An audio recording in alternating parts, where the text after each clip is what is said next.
Test, test, test. There we go, ladies and gentlemen. We live, Bryce? Ladies and gentlemen, welcome back to day 3 of the USA Powerlifting Raw National Championships, coming to you live from the Salt Palace Convention Center in beautiful, majestic Salt Lake City, Utah. My name is Nick Stevens, USAPL coach, commentator, competitor, referee, man of many hats, overall enjoyer of the sport. It is an honor to get to commentate both platforms 3 and 4 for you all today. We have just an action-packed show waiting for you all coming up. Past 2 days have been absolutely crazy, jam-packed with action. World records, American records, placings, upsets, you name it. It is here on the platform for USA Powerlifting Raw Nationals. Today we've got our daytime sessions, so each of our sessions today will have 2 flights. We've got 2 sessions today. First session starts now. Second session will start around 1 o'clock Central Mountain Time, 3 p.m. Eastern Time. And then after that, we have our Primetime session later on tonight, starting at 8:30 Central Mountain Time, 10:30 Eastern Time. And as I said, all of our sessions today have 2 flights. And for those of you at home that are just getting into powerlifting or not entirely sure of the rules there, I am going to take all the time to talk about those rules, talk about the different infractions that we could be looking for, and trying to give you all at home the best picture of what could be happening on the screen here. And we're waiting just a couple minutes for us to get started here. We've got a little, got some technical delays on our end that we were just fixing up here. But the wizards of Barbell Productions, Bryce Lewis, Kevin Pham, have done a phenomenal job with our production thus far, and we can only thank them for their hard work. And I hope you all can appreciate the hard work they've put in thus far. All right, looks like we're getting the action rolling here, at least on platform 3. Coming up first, Miss Divya Thomas. She's going to be opening with 122.5 kilos, so 268 pounds. Or sorry, 270 pounds.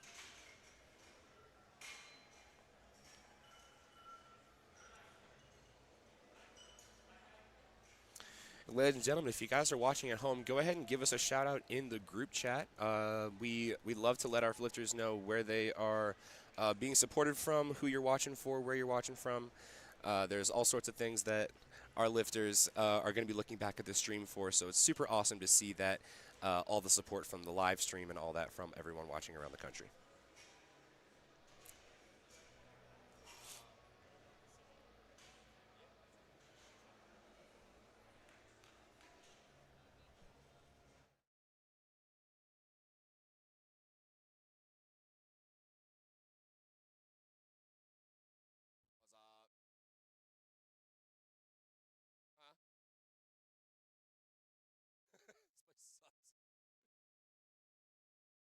Salt Lake City, beautiful.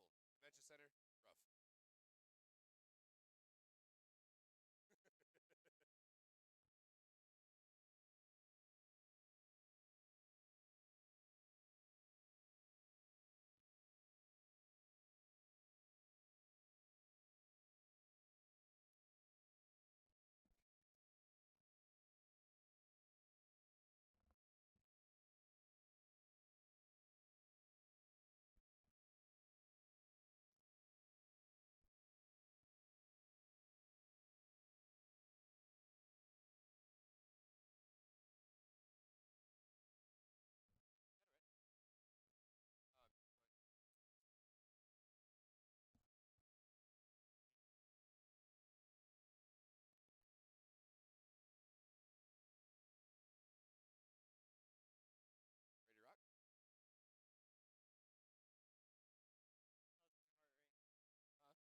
We haven't even started yet. We're good.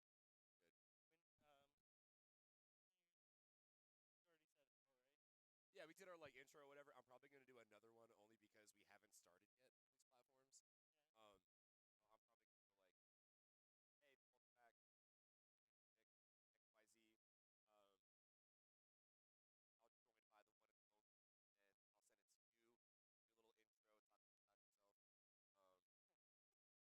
Um, and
Ladies and gentlemen, welcome back.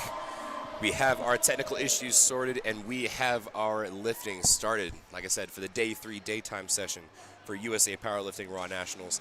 My name is Nick Stevens, USAPL coach, commentator, competitor, referee, whole 9 yards with this sport. You've already heard my introduction, but I've got myself a co-commentator. I'm joined by the one and the only Vitaly Matov. Good morning, everybody. I am not a ref, and this is my first time commentating with Nick, and he's been a great partner. We're here this morning getting started with a 75 and 82 class. It's going to be a good one. It is, and like we were saying for the folks at home, we do have just two flights for both platforms 3 and 4. And for those of you watching at home, you know, for a lot of the daytime lifters, you know, they've got family, grandparents, parents watching at home. So we're going to go a little bit into kind of the minutia of, you know, what the squat is and what our folks could be looking for at home. So the biggest thing here, obviously, is going to be that depth. Can you talk a little bit about what depth is? Nick, depth is when the crease of our hip is below or parallel to the knee joint. And that last squat was a perfect example of that. There we go. That's right. We got to have that top surface, or the hip crease below that top surface, and that's got to be viewed by at least 2 out of 3 of our judges. So if you're looking on the platform there, you've got 3 referees around the platform. Majority rules in powerlifting, which is great. All you need is 2 white lights out of 3. Rachel Barnes on platform 3 here. Excellent lift. Kenya Calderon out of Georgia. Platform 4. Great lifts across the board. Now, Vitaly, as I understand it, you're competing later on this week as well. Yes, I am. I compete on Sunday morning. I'm not sure which platform I'm on, but I'm competing Sunday morning, and this is a great experience to see what the back end is like and what you guys are going to say about me while I'm on the platform. We're going to say so much. No, I'm just kidding. Here's Jenna Smith. Easy opener there at 137.5 kilos, about 303 pounds. 2 to 1, going to be a good lift. Now, she does get a red card there in the middle with a red box underneath that. So for the folks at home, that's going to indicate that depth call that Vitaly and I were talking about just a little bit ago. And that's from if it's in the middle, that's from the front judge, correct? The head judge? That's right. Coming up next on platform 3, Miss Acacia Masters.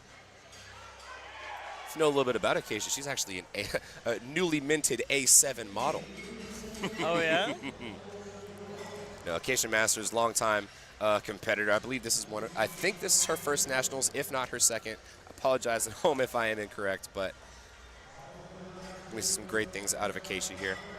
Nikki Dietz, 2 to 1, no lift on platform 4. Again, on that depth call. Yeah, that's going to be platform 4. I mean, all of these judges are national judges. It is the highest standard in powerlifting. That's right. And a lot of these judges have been on the platform for some of them decades. Decades.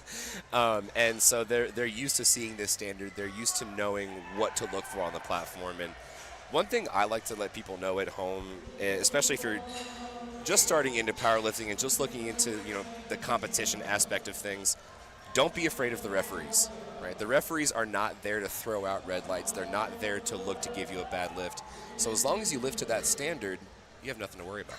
Exactly, and the benefit is to the athlete, if I'm correct. It is, absolutely.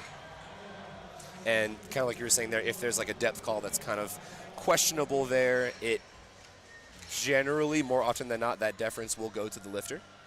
Exactly. And that was 2 blue cards on that platform 3. And now, do you know what the blue cards are? Can you talk a little bit about that? Actually, if you could talk about that. I would love to. Mr. Ref. So the blue cards are, so there's 2 of them. All right, you can get 1 blue card for up and down motion. So if you're watching Miss Alexa Simpson here on platform 3 here, very smooth squat there. We saw the bar very smooth on the way up, a consistent upward motion. If she were to ever dip down or that bar path were to ever go back down, we would then see a red card for a blue light. Exactly. You can pause it, get stuck a little bit in that sticking point, but as long as you don't go down. Absolutely. Here's Miss Juliana King, coach of the strength guys. One of the coaches for the strength guys. Very easy 345-pound opener there. 341, excuse me. Very smooth. You know, yesterday I was spectating, and one of the red cards that seems like one of the red cards was when you rack early. Yes. I haven't seen that today, but yesterday there was quite a few of them. It's very important for the athletes to remember for that rack command. Absolutely, and when you're, and kind of even furthering that, when you get to the national stage, I mean, hitting those commands is super important, and you've been to a lot of meets, and you've seen many people, you know, they have successful lifts, they stand it up, they lock it out, but they just miss that rack command. They put it back in their rack just a little bit too early, and at the end of the day, you have to wait for that referee to see that you have control of the bar. I'll tell you, my first meet I've ever done, I've gotten all of the red cards and all the blue cards. My very first squat, didn't rack it. Completely got too excited, and just the adrenaline's pumping. You hit the squat, you're happy, and you just walk it forward like you do in the gym. You know. And that's a good point you make there too. That's what you do in the gym. And that's an important thing with powerlifting when you get into the competition standpoint, where you want to be able to train to that standard. You don't want to go into a national stage and be caught blindsided by, oh crap, that's a little bit of a longer press command. Oh crap, well they're making me hold it for that re-rack command. You want to be able to train for that. Train for as many variables as you can. Especially on bench, I stress it to all my athletes and as many people I can to in the gym. They hit that bench press and they immediately start rolling back to the bar, to the rack, and it's not how you're gonna compete.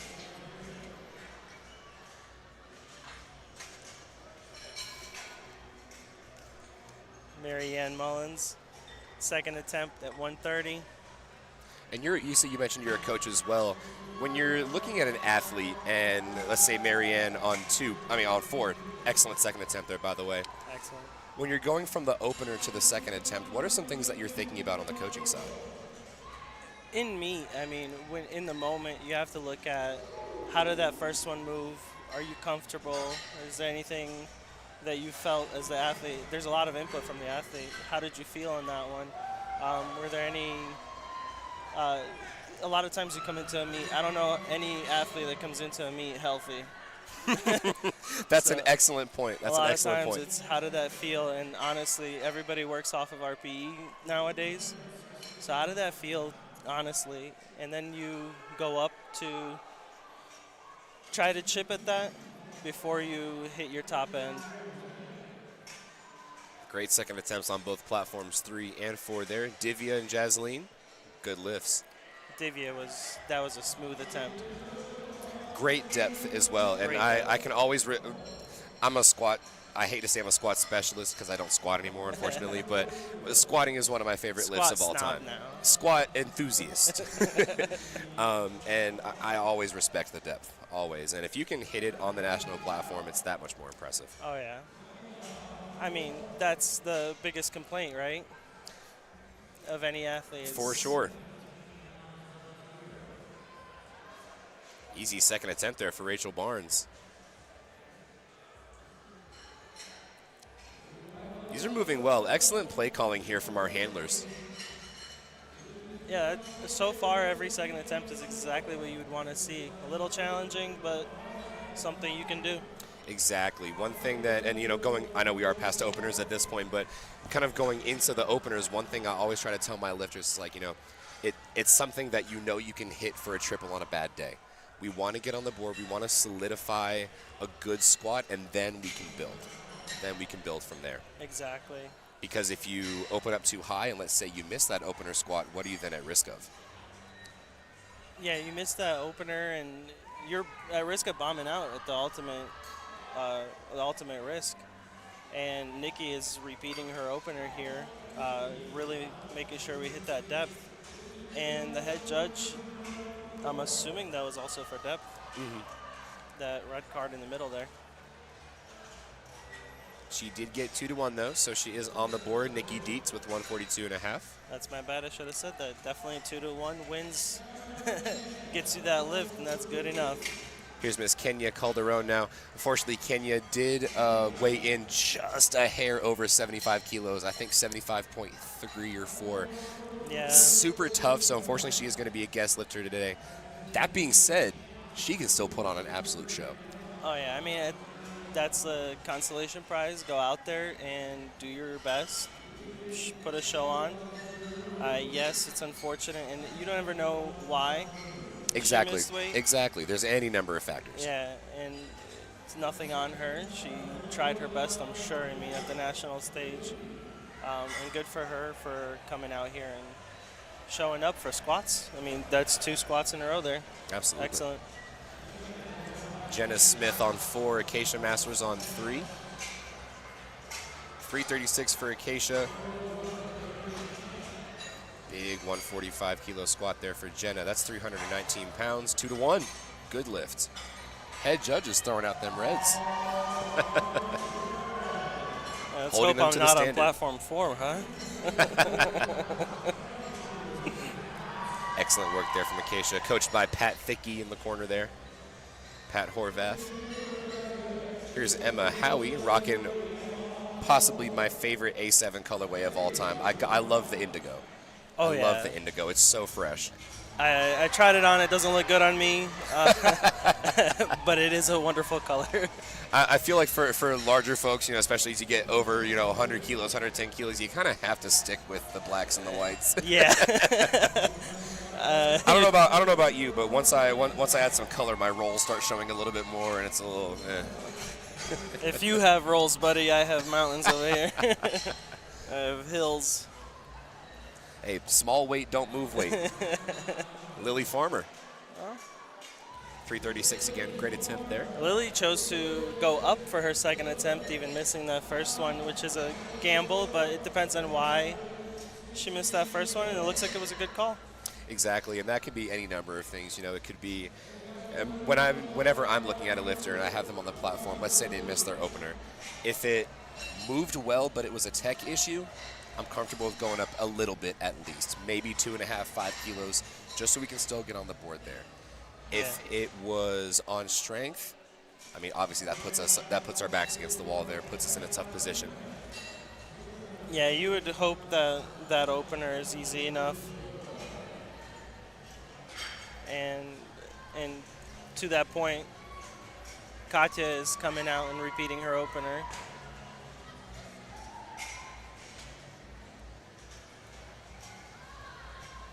It looked like she was able to get just a little bit deeper, but I wonder if her technique is making it look harder for the judges. And never mind, there you go. 3 white lights. Hell yeah. And you're going to see that every now and then with lifters that have, certain morphologies, certain physiologies whenever they squat. You get those really narrow stance squatters. They almost have to get deeper than you think they need to in order to look like they're hitting depth for the judges. Yeah, absolutely. And she has those long femurs too, where you have to go a little extra. Oh, I can. It's a little extra. Oh, I understand. Here's Alexa Simpson, 165. Oh my goodness, any deeper and I think she would have been in China. That's a good one. I like that one. 2-1, good lift. So she did get 1 blue card. And so that could be any number of things. Blue card's generally allocated for a double bounce or up and downward motion. From our perspective, I mean, I don't know that I saw anything, but we are behind the screen. Referees are actually on the platform. Yeah, and that was from the side referee. That could have been one of those things where her bar kind of tilts to the side a little bit. Mm-hmm. And you know what? 2 white lights. Nicole Seaman on platform 3, Natasha on 4. Good grab there by the spotters and loaders for Nicole. I think she might have gotten just a little bit too deep there and might have misgrouped it coming up. I was watching Natasha on that one. They had her re-rack that. Okay. Obviously, we can't hear why, but almost. Let's see, that looked clean, and it's a good lift, 3 white lights. Good for her. coming out with the clock counting down. And when you have, like you were saying, every lifter kind of, as soon as that head referee says bar loaded, every lifter has 1 minute to get the subsequent start command for that lift. If that bar is loaded, and let's say in Nicole's case, she had to re-rack that, the clock's still ticking. So that's just another added pressure. Now, we don't entirely know why she had to have the re-rack command. Maybe there was something with her hands. Maybe her knees weren't fully locked out at the start. We don't know, but she's on the board. Yeah, that's happened to me again on my very first meet, my second squat. I ripped my knee sleeves, both of my knee sleeves. Oh, Diana, there you go. I don't think I've ever ripped a pair of knee sleeves. That'd be scary. Good grab there for the spotters for Marianne. I ripped both of my knee sleeves on the first attempt. Nobody noticed. I walked out for my second attempt, unracked the bar, and I'm standing there. He made me re-rack it. I had to rip my knee sleeves off real quick, put my shoes back on. I had about like 10 seconds left. I didn't get the lift. But point is, there's always a reason why they tell you to re-rack it. Absolutely. I would have freaked out. I would have probably left at that point. It was not a comfortable third attempt, I'll tell you that. Here's Divya Thomas, and Zaina Mohammed on platform 4. Divya's going for 137.5 kilos. Zaina has a very, like, what you would call a pretty squat. Textbook. Very textbook squat. And that's something that, every lifter is going to be different, right? Every lifter has their own approaches to the bar. And me personally, I can always appreciate, one, excellent technique. In my opinion, technique will always drive. And not only that, but to have as what I call quiet of a setup as it was, not very explosive, not very shaky. Went in, did the rep, came right back out. Very quiet setup. Exactly. I would call the prettiest, most technical squat. Yes. What I do is, what I tell people is to look at Bryce Lewis. Bryce standing behind us, not even hearing that. That man, that man is what I try to squat like. Man is definitely built to squat. Exactly.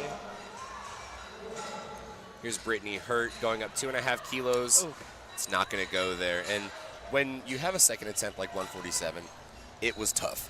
You go up those 2.5 kilos, you miss, not that much lost on the total there. You can always get that back for bench and deads. Exactly. And the great thing she did there is she didn't try to fight it too long. Dumped it as soon as she knew she wasn't going to get it, which, like you said, 2.5 kilos, not quite worth it. Exactly. On a deadlift, 2.5 kilos might as well be nothing.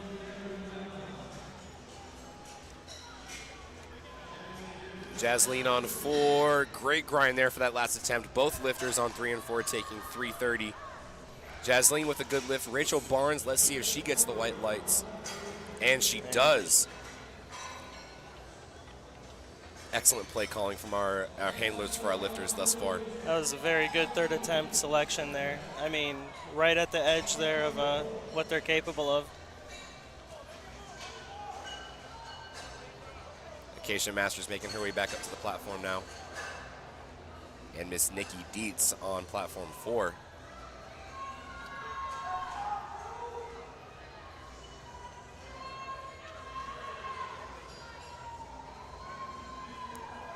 Ooh, what? Great fight. Let's see what the referees say on that one for Nikki.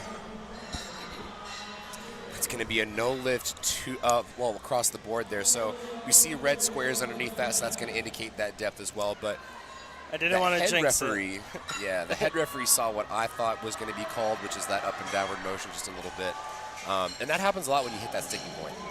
Yeah, which is kind of like an interesting phenomenon where it's like, how do you go down and then still have the energy to keep going up? Exactly, exactly. I don't think I've ever been able to do that, but more power to him. But I didn't want to jinx her, but I was looking at that, and that Good did grab look there like for the depth. spotters for Jenna. Here's Miss Sharon Tan on platform 3, 341 pounds.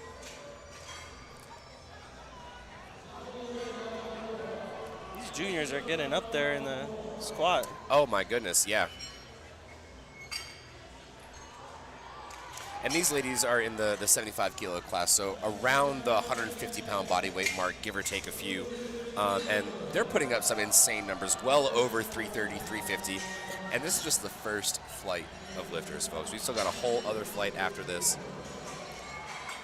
Emma Howie in that beautiful purple A7 singlet. Shout out A7, our presenting sponsor. Let's go. Great job there. Excellent work there. We love the celebration. I was just about to say that. I love when lifters get excited. Look at that celebration. It's good to see, you know, I mean, from the viewers at home, it might just look like, oh, they're lifting a weight and then going back. Oh, they're lifting a weight and then going back. No, there's a lot of emotion. There's a lot of thought and pressure going into these lifts, and arguably months and months of preparation as well. Lily Farmer should have celebrated there. That was an excellent squat in Really platform was. 3. Here's Kala. Moved well, but was it deep enough for the judges? It was. White lights. That's going to be a question on platform 4 all day. It really is, and that's kind of the tail of the tape that we're seeing throughout the week here. Platform 4 has been a little tougher. Here's Katya on 3. If you can do it on platform 4, you can do it anywhere in the world. That's right.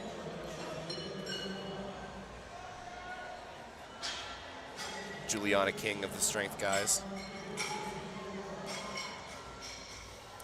Missed 162.5, still electing to go up that 2.5 kilos, so a little bit of a safer call there.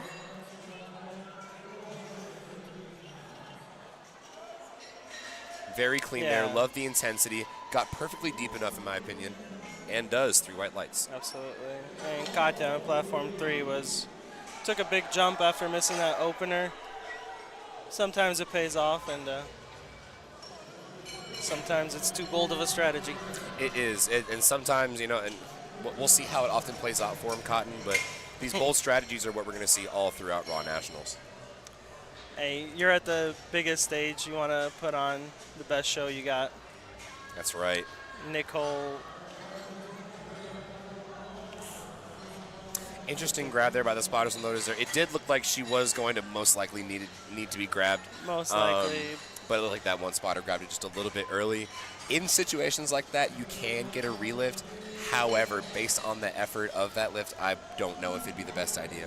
If I was personally her coach, I would I'd leave it, yeah. Mm-hmm. But you never, you don't want to be too hard on the spotters there. They're doing this all day. They probably, oh my gosh. They could have seen something we don't see from here. And shout out to the Ohio State powerlifting team for being our spotter and loading team for Raw Nationals. Because they have been going, this is their third day in a row. It's the same people. It's the same group of people. They're back here. They're ready to work I did not all know that. day. It's the same group of about 20, 25 folks from Ohio State. Wow. Thank you to them because they've been doing an excellent job. Good grab there by the spotters for Alexa. Natasha able to stand up with 180. As a junior, I mean, still. And that's a good lift. 180 kilos, 396 pounds at 75 kilos body weight. That is. The future is strong, ladies and gentlemen. We have a lot to look forward to. A lot of these lifters are going to be in the open next year, and it's going to really drastically change up the playing field. Diana Chavez going up 2.5 kilos from 180. So this is our first 400-pound squat of the day. Diana Chavez, 402 pounds. Kim Kirby on platform 4 opening with 242 pounds. Diana rounding out our first flight of powerlifters on platform 3. Saw another replace command on 4. Yeah. Okay, so we see there a little bit of emotion there with the knees. And Diana Chavez. That's 3 white lights, right? Yes, oh, yes. It is. Nod of approval there, and you got to love the confidence when they come up out of the squat. The head nod, the smile, they know it's theirs. Oh, yeah. There's a feeling when you hit that depth, you know what I mean? Oh, my goodness. Now, Kim Kirby, a little bit interesting situation there. She does get the squat command with about 10 seconds left on the clock. Still a no lift from our side judges with a blue card, so possibly some up and downward motion, maybe a double bounce there. We're hoping to see if she can come back for that second. I'm going to put that up to nerves after that re-rack. Oh my gosh. Never happened before for her, so. And if you've never competed before, I mean, those first squat jitters are real, especially when you get on a stage as big as Raw Nationals. I'm already jittery for mine. That's why you're commentating. You're supposed to let all of it out. You're supposed to talk all of that out. Emily Alonso starting off that second flight of powerlifters. That's a good lift at 264. Lorelei coming up next. Miss Keating, 122.5 kilos, 270 pounds. We are moving through these flights. We are moving and grooving. Yeah, we are well into our second flight of powerlifters on both platforms. Platform 4 has just a few more lifters than Platform 3, so it's possible that Platform 4 might run just a little bit ahead, or a little bit late, excuse me. Lorelei, very easy opener. That's an opener right there. Likely something to be tripled on a bad day. And it looks like a good day, so it looks like a last warm-up. She could have taken that for 8. Absolutely. Not a bad thing on your opener. Not a bad thing. Gives you a lot of room, a lot of confidence going for the rest of your attempts. Janice with an excellent squat there. Masters Great opener. 3 lifter. Masters, I didn't even see the 3. Masters 3. Now, what ages are those, Nick? Yeah, so all of our Masters lifters, there's actually 5 Masters divisions, starting at 40 to 49. So that's Masters 1, and then it goes 50 to 59, 60, 69, 70, 79, so on and so forth. So she's 60 to 69, squatting 115 kilos. Woo. I hope to still be squatting in general by the time I'm 35, not to mention within the Masters 3 class. That's going to, I don't know if my knees and hips can keep up with that. All right, folks, we've got, and I'm going to do my absolute hardest to not sound biased here, but we've got one of my best friends here on Platform 3, Miss Jordan Rice. Jordan Rice, a labor and delivery nurse by day, super strong powerlifter by night. For those that can't see us, Nick just did a happy feet with his hands. Such a big fan of Jordan. Wow, I've known Jordan for about 5 or 6 years now, and every meet she does, she just keeps improving, and she does it with the biggest smile on her face. Oh, too. yeah. I was going to say, I could see why. Very bubbly, and what a squat. Absolutely. Tony Gish on Platform 4, 275 pounds. And Hannah Arkwright on Platform 3, again, another one of our lifters with the uber spiffy A7 meat kit. With a uber sniffy t-shirt to match. Absolutely. Love to see it. Tony Gish, deep squat there. Same there for Hannah. Again, that's what we want to see, folks. We want to see these easy openers. We want to have our lifters get on the board because, like I said, what we don't want to do is put ourselves in a position where we want to open too high and then we either don't have as much room to grow throughout the attempts or, God forbid, we miss and we put ourselves into a hole. Yeah, I mean, with that depth, you don't leave anything to the judges. Like, there's nothing left to their imagination there. That was undeniable. Absolutely. I try to tell my lifters, no doubt depth. No doubt depth. At the end of the day, you can do up and downward motion, you can do whatever, but if you can satisfy that depth, you're going to be set up a lot better. Nick, Kaylee is Team 3, just squatted Team 130 3 for her opener. Team 3 for the folks at home, that is between the ages of 18 and 19 years old. Now, I don't know about you, Vitaly, but me at 18, 19 years old was not on this stage. I actually my first ever meet was at 18 years old. 18? At a local meet. I can't even imagine coming onto the national stage at that age. Wow. At 18, I was still doing curls for the girls. Absolutely. In the squat rack, of course. No, I didn't know what squats were at that age. Adriana Newkirk, great opening attempt there. Good lift. Ashley Hayes out of Team Fueled, coached by Jaslyn Pepper. It was her birthday yesterday. Happy belated, Miss Jaslyn Pepper. Happy belated birthday. 2 to 1, going to be a good lift for Miss Ashley. Here's Francesca Bill. And Caitlin Manawa Manoy. I do apologize if I'm pronouncing. Normally, I'm really good at pronouncing last names. If I do pronounce the name wrong on stream, I apologize. If you do have phonetic pronunciations in the YouTube live chat, be more than happy to check them out. I'm so happy you're pronouncing the names first before me because I'm the worst.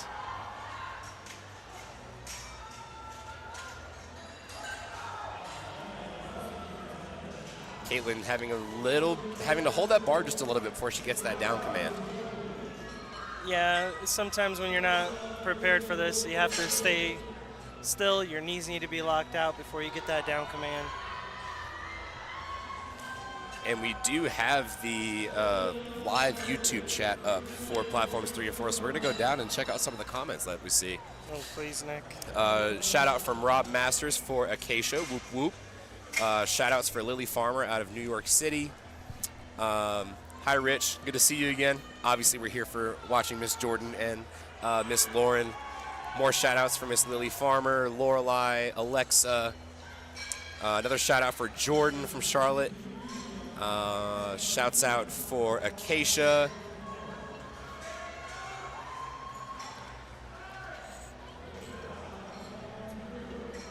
Let's see.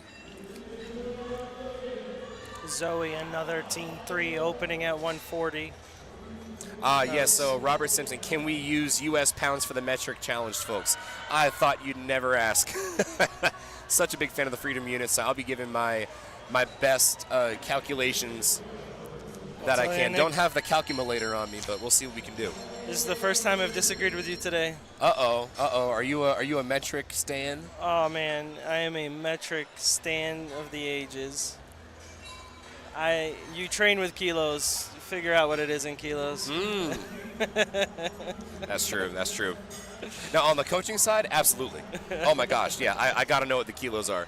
For my young lifter that's like 18 who doesn't know how to tie their shoes the right way, it's a little bit tougher to give them, hey, yeah, you're going to do 122 next. I thought I squatted 300. No. You do, but... Already on second attempts on platform 3, we're just cruising right along. Miss Lorelei, 135 kilos. We're talking, if I'm not mistaken, 297 pounds there for Miss Lorelei. That better be undeniable depth right there from Janet on platform 4. 3 white lights. Let's go.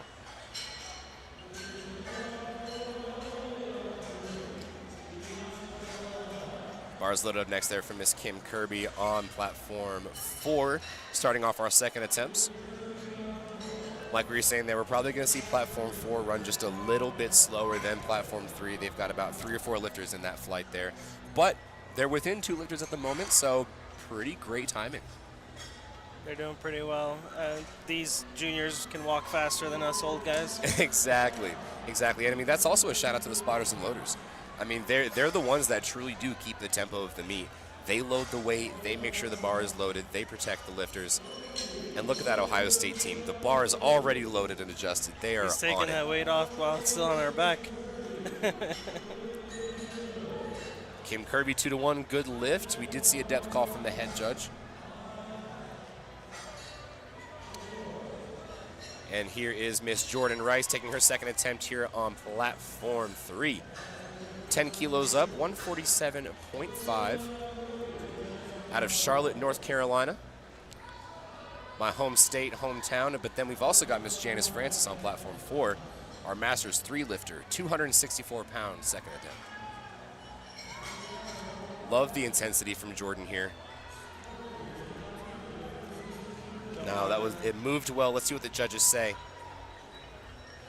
That's going to be 2-1, no lift. So we see a red card and a blue card there, which is interesting. I don't know that I saw much of any up and downward motion.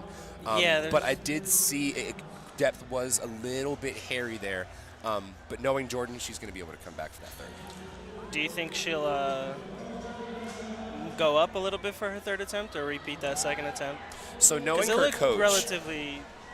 Yes, it looked relatively easy. Knowing her coach and her coached by Brandis Dye, former 75 kilo contender.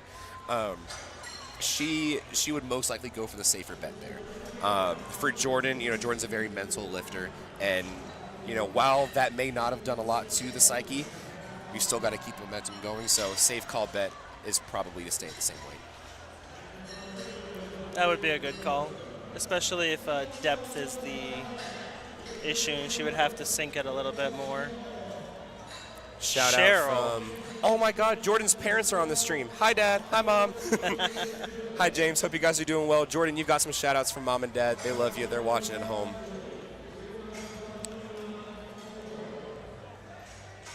We're just cruising right along here, folks. Ashley Hayes, part of the Fueled Mafia. 160 kilos on the bar, 352 pounds. Let's go. Oh, he just hit that very hard sticking point right in the middle there. Good save. Yeah, sometimes you hit that sticking point, your hips go back too far, and it's hard to get it out of there with your back. It is, and there's a couple things we could do here. Now, one thing that I think more people should do is scratch attempts. But Catherine do what McClure, Catherine just did. Push right through. Absolutely, 3 white lights. What an attempt there, Wow. Catherine McClure. I always say I think more people should scratch their lifts, especially if their second attempt moved way harder than it needed to. You want to save as much energy going into the bench and deads, and you want to have a stable mindset about it as well. And you want to save your lower back for bench. And Oh my gosh, especially if you're a high arch bencher. absolutely. Your technique and your ability to maintain performance on the bench is predicated upon how well your back feels. Oh, yeah. Just from my experience, failing third attempts and then going into bench cramping on every attempt. Oh, I'm right there with you. It hurts. You can forget It about hurts. leg drive. Tony Gish, I don't think she could go any lower. Let's go, Tony. I mean, Masters 2, 130, 3 white lights. A to G. Here's Caitlin on 3, 165 kilos.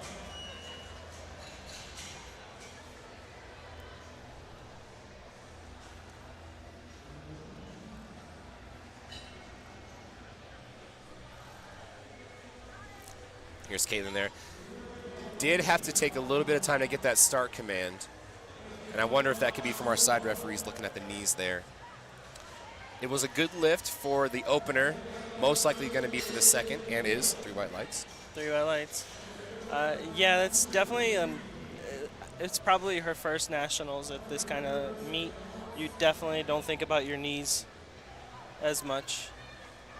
You got to lock them out so you can get that start command.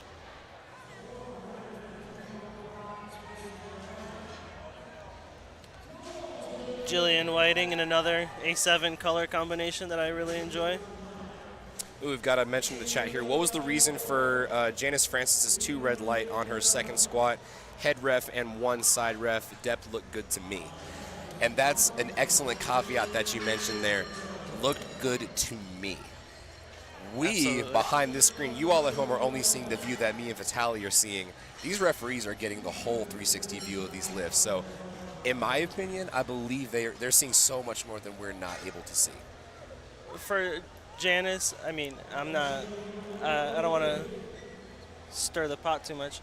I was watching her. It did look good from our angle, from the live stream, but one side could have been a little bit higher than the other.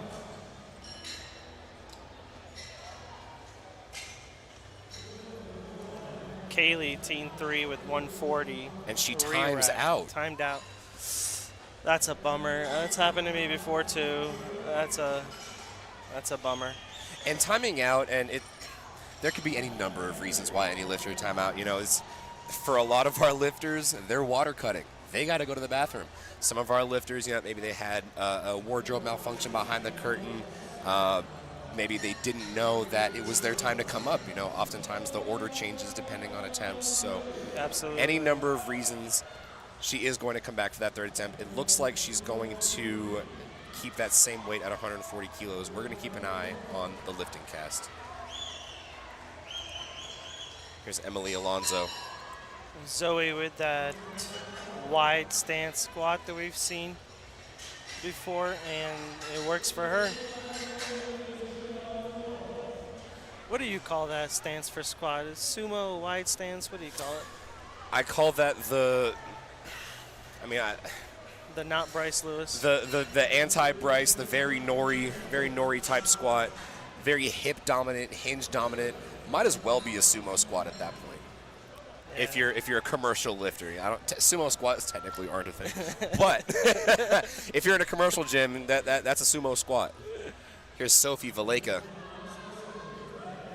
Excellent third attempt. Oh my goodness. Can't believe it's not butter. It's a third attempt squat. Sophie Valeka. Now here's Francesca Bill. 12.5 kilo jump. Pretty sizable on squat. 12.5 kilos, about 25-ish pounds there. Looks like air for Francesca Bill. And now, folks, we've got Miss Jordan Rice. Looks like I was wrong, ladies and gentlemen. Now, looks like Coach Brandis said that was just a little bit too light. We're going to still go up 2.5 so long as you can bury this. Jordan Rice, we've got the crowd behind you. If you're going to go out there for a third attempt, might as well add 2.5. And this is Raw Nationals. You have to go for that sort of thing. Come on, Jordan. I think that looks good. She's happy with that one. What do the judges say here? Everything from the... Oh, there you go, Jordan. Everything from the hole up looks easy. Like you could put another 10 on there. And that's Jordan. She's a very explosive power lifter, and all throughout her training, she not to show any favoritism, she trains at the same gym as me. And so watching her training there, that depth is something that she's been working on quite a bit. So excellent job to see her be able to adapt, improvise, able to overcome that depth. And put herself on the board with a 330-pound squat. You love to see somebody overcome, right? Always. Here's Ashley Hayes. She finds her way up. Had to get it grabbed by the spotters for the second time, or for the second attempt. Was it deep enough for the judges? It was. There you go. White lights. It was a good little grind there. Janet Duncan with her second attempt, another 12.5 kilo jump here, and I mean, Masters 1, Janet Duncan, 3 white lights. That was easy.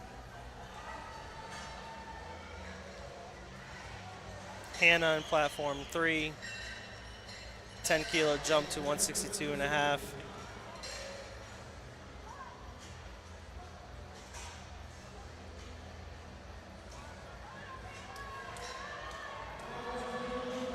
There you go. What a grind. And right there for a third attempt, that's almost what you want to see. It moved smoothly, cleanly. It was tough, but it wasn't an all-out grind. That's not what I look like when I grind out a squat. She was smiling all the way up. I'm a lot less attractive, you could say, camera ready whenever I'm grinding out a lift. Here's Kim Kirby, 122.5 kilos for her third attempt here. Closer stance, but was it deep enough? I think it was. Looked just as easy as her second attempt. 3 white lights. There it is. And Janice did a 2.5 kilo jump for her third attempt after missing that second on probably depth there. Here's Catherine on platform 3 for her third attempt. Beautiful work there. Again, we're seeing these easy third attempts here. And an easy third, or I don't want to say easy because we're behind the curtain, it just looks easy. But in a relatively easy third attempt isn't always a bad thing. You save so much energy and you build a lot more confidence going through the rest of the attempts. Absolutely.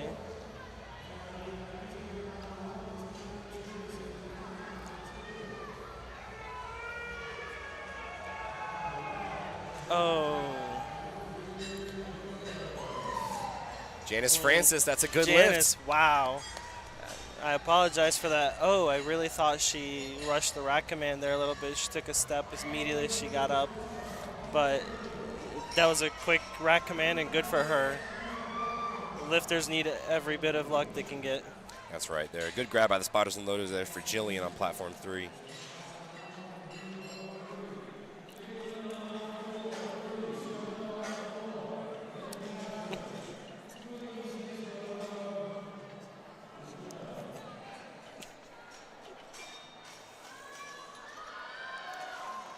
Cheryl on platform 4, Masters 2.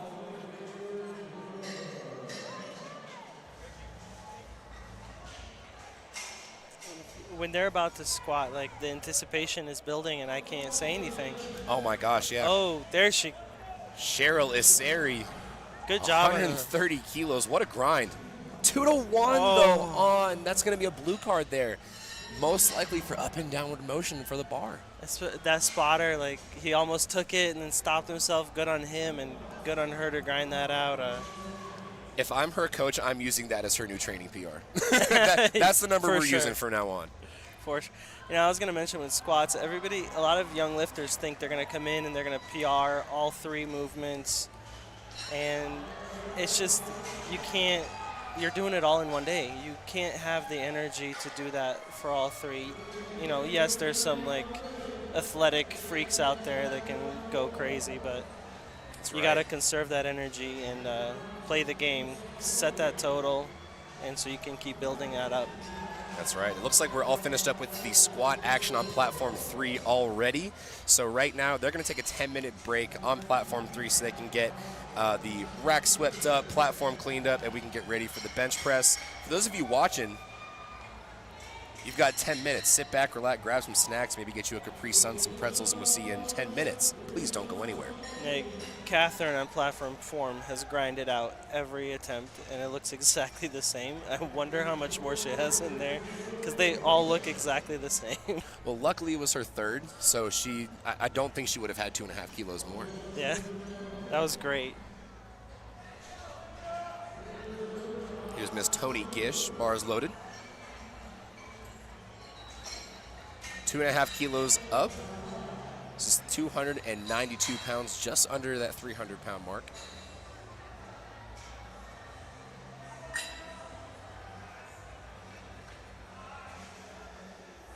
Tony Gish, another one of our narrower stance squatters, but depth not an issue here. Not at all. Great grind, Tony. 3 white lights, baby. Coming up next here on platform 3, Kaylee Hodges. Another one of our lifters missed that 140 kilos, so missed that 308. It was a timeout, and so still electing to go up that 2.5 kilos. I've seen people, let's say they time out a lift, I've seen people hit that weight in the warm-up room and then come back out for their third. The meta may be changing a little bit here. Yeah. Do we time out our opener, our second attempt, hit them in the warm-up room, and just destroy everybody on the thirds? Might be a new play caught. It's not a strategy that I'll be employing. But No, me either. Definitely not. let's go, Kaylee. You got plenty of time. Gets that command with almost 30 seconds to spare and dunks it like an Oreo. In the Nikes. Beautiful. And I can always respect a good pair of Jordans. I can always respect a good pair of Jordans. Great. Or were those dunks? I couldn't tell. They look like dunks to Oh, me. okay. I'm not a sneakerhead, but they kind of look like dunks. Up next was Adriana Newkirk. They weren't Crocs. They weren't Crocs. As we see Adriana's handler there in the corner. Listen, Crocs, in my opinion, some of the best handling shoes. If you can get them in all-terrain mode with good grip. Right now, it looks like Adriana's handler is using, not in sport mode, so bold move. Oh, whoa! Wow, Adriana Newkirk. I mean, It's not going to go because there was good amount of up and down motion, but oh yeah. like you were saying earlier, if you can still go up and down and still be able to stand it up, I can't do that. that's almost better. That'll never happen on any of my squats ever, but that was amazing. Here's Miss Zoe Soleil Goikman, 330 pounds on the bar, 150 kilos, representing optimal performance. One of our Team 3 lifters, again, between the ages of 18 and 19. Looked fast. Was it deep enough? Now, it's going to be a little bit harder to get that depth when you have a super wide stance like that. Clearly not a problem. It seems like a strategy for the longer limbed athletes to squat a little wider. And if you can make it work, you have the hip range to do that. And the mobility. And it works. And the health. Me personally, I do not have the Not at hip all. health for that or the mobility. But My hips gave out on that about 5 years ago. yeah. Here's Miss Francesca Bill. 12.5 kilo jump to a 7.5 kilo jump. Very measured attempt calling there for Francesca, Masters 1 lifter.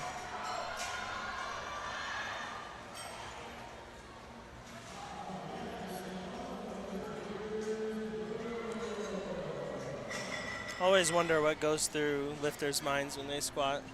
So much. I mean, for me personally, it's so. If you ever watch The Simpsons, you see that monkey clapping with the cymbals. Yeah. That's what's going on in my head whenever I squat. It's okay. The bar's on my back. Please don't die. Please don't die. Am I standing up? Perfect. Whatever lifters, Francesca was thinking about it worked because that was a Listen. beautiful squat. You know, I go blink. I can't hear anything. It's just black. You just black out. I just see the lights and I can't hear a sound. I don't see anything, which is like a huge benefit when you're training. Absolutely, and that's a skill.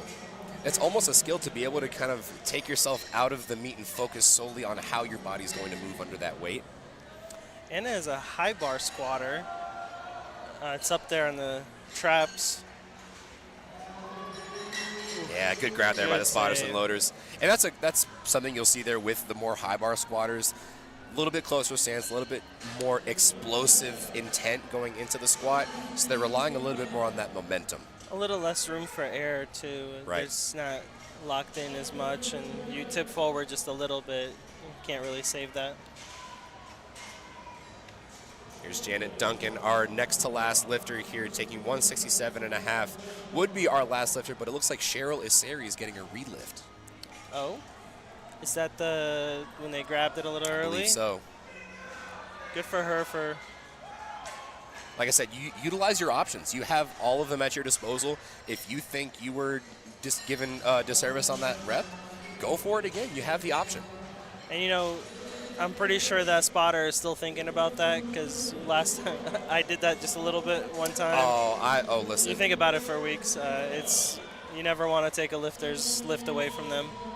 Absolutely, and it's never on purpose. It's never like you're. And at the end of the day, the spotters really only do that for the safety of the lifter. If they grab it, it's like, Absolutely. They're trying to protect the lifter. No shade on him at all. I mean, you see what you see, and you gotta protect the lifter. Absolutely, you can never be too safe in powerlifting.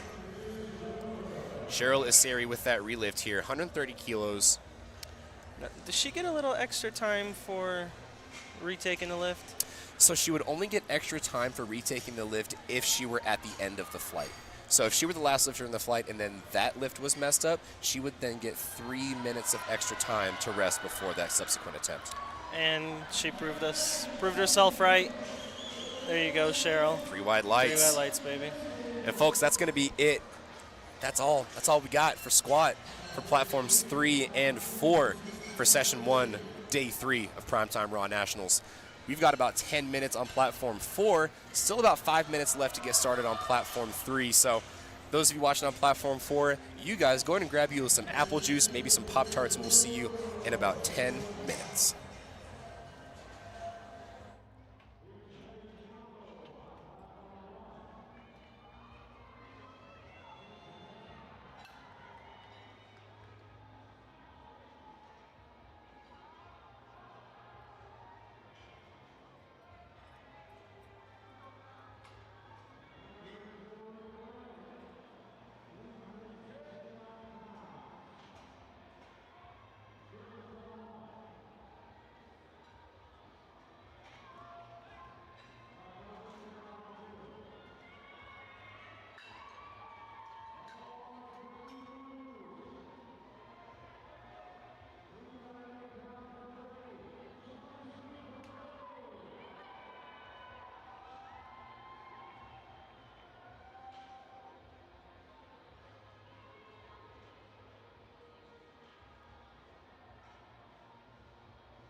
Ladies and gentlemen, we are back for the bench press action for the USA Powerlifting Raw Nationals 2024. Day 3, Session 1, coming to you from the Salt Palace Convention Center in beautiful Salt Lake City. We have already got our action started on Platform 3. Acacia Masters with an easy opener at 72.5 kilos. Coming up next, Miss Rachel Barnes, 77.5 kilos.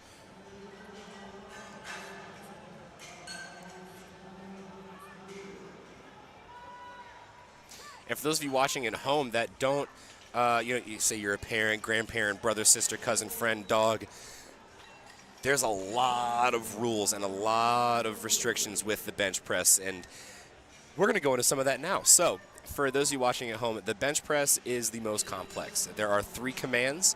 You have the start, the press, and the rack. And so in order to achieve each of those for that start command, the referee must see that all 3 points of contact are with the bench, those being your shoulders, your butt, and your feet with the floor. We also want to see that your elbows are fully locked out. So once you satisfy all that, you get the start command. You bring it down to your chest. Once the referee sees that that bar is completely motionless on the chest, you then get that press command. And once you return that bar to its fully locked out position, you maintain all of those points of contact throughout the press. You then get the rack command. So a lot of constraints for our lifters to have to think about here. And then we're going to go on a little bit about some of the infractions that we might see with the bench press as well. So with a bench press, similarly with squat, you see a squat red light with a red card. That's going to indicate depth. Same but different with the bench press. A red card, red light, or red light, red card would indicate that the bar did not come into full contact with the chest. And that's something that we don't often see a lot. We do see it a lot in equipped powerlifting due to the constraints of the shirt. But every now and then we do see that if there are those lifters that have a super soft touch with the bench. We do have blue lights for the bench press, so like squat, and we'll see with deadlift later on, that's going to indicate up and downward motion in the bar path. And then it's also going to indicate soft elbows, so failure to lock out completely. And then we get the yellow lights. The yellow lights are, like my colleague Adriana Davis likes to say, it's kind of the catch-all. It's kind of the net that gets everything else that could go wrong with the bench press. So we're talking about your feet moving. We're talking about your hands moving. We're talking about missing a command. Any of those things could constitute a red light and a yellow card. So as you're seeing, folks, there's a lot of things for our lifters to have to think about and a lot of constraints that we're going to have to work through in order to have a solid bench press. Divya Thomas, of course, making short work of those constraints. 3 white lights, 82.5 kilos, that's 181 pounds for the ladies' 75 kilo weight class lifter. Up next, Miss Diana Chavez, 85 kilos. And ladies and gentlemen, if you are waiting for the action on platform 4, we're close to the 2-minute warning. Here's Miss Diana Chavez. 402 squat already under the belt, 3 for 3 thus far, looking to carry the momentum into the bench press and throughout the deadlifts here.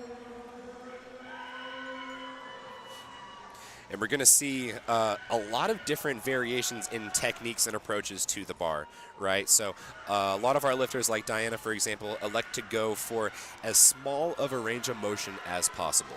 In order to do that, they have their hands as wide as they can, their index finger on the smooth part of the bar, and they have a super high arch. And this allows them to utilize the constraints of their physiology in order to improve their numbers on the bench press. Conversely, you have lifters that have very little to no arch, and they're utilizing possibly a little bit of a closer grip there. It will always depend on the lifter. It, again, further speaks to the individuality of powerlifting.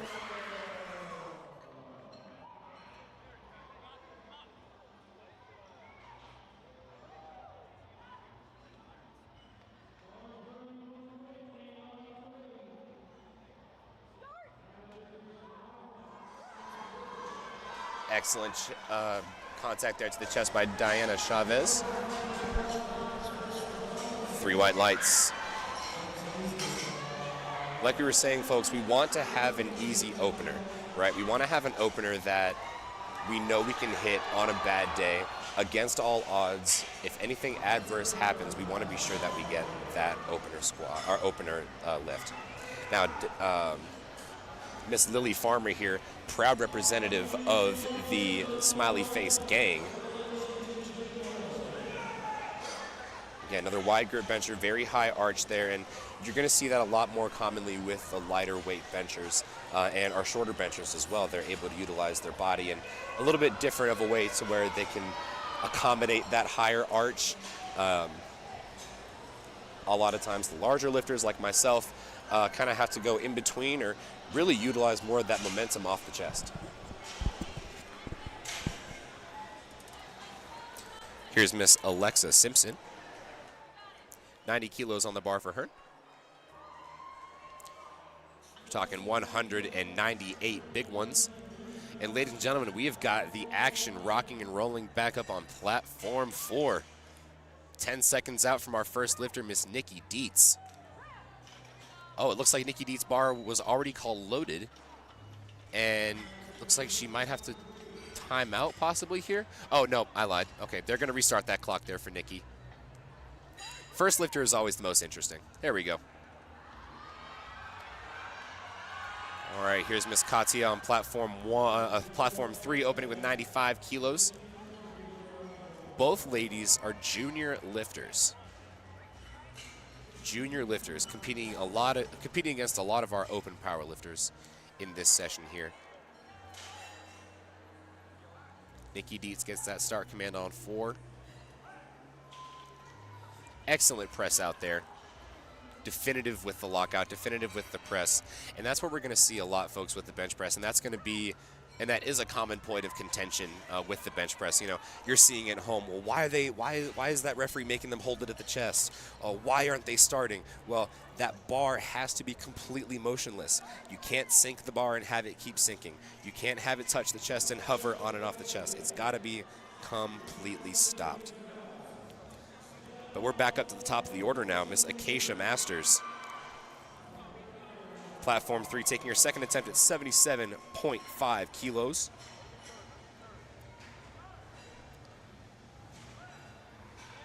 (170 pounds). Jenna Smith on platform 4, 67.5 kilos. Easy opener there at 148 pounds.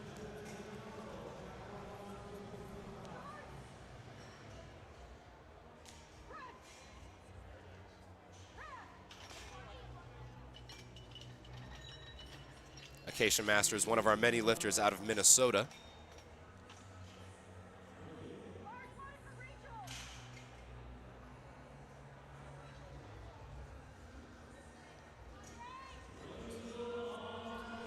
Up next is Miss Rachel Barnes on platform 3, Jazzaline on 4. Jazzaline electing to go for that softer press at the chest, but as long as we're able to still maintain that dead stop motion, you are going to get that faster press command.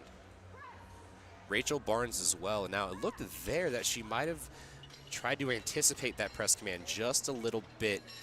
She did still wait for the referee. She does get 3 white lights, is on the board for that second attempt. Here's Juliana King on 4, coach of the strength guys. And I don't think you could expect anything less from a team and a coach with as big of a pedigree as the strength guys. Multiple-time world competitors, multiple-time world champions under their belt. So we're going to expect to see some excellent calls moving forward here now. Nicole Seaman, platform 3, going up 5 kilos. Ooh, now it looks there that may be what we see that red light, red card for. She might have jumped that press command. Again, looking to kind of anticipate it.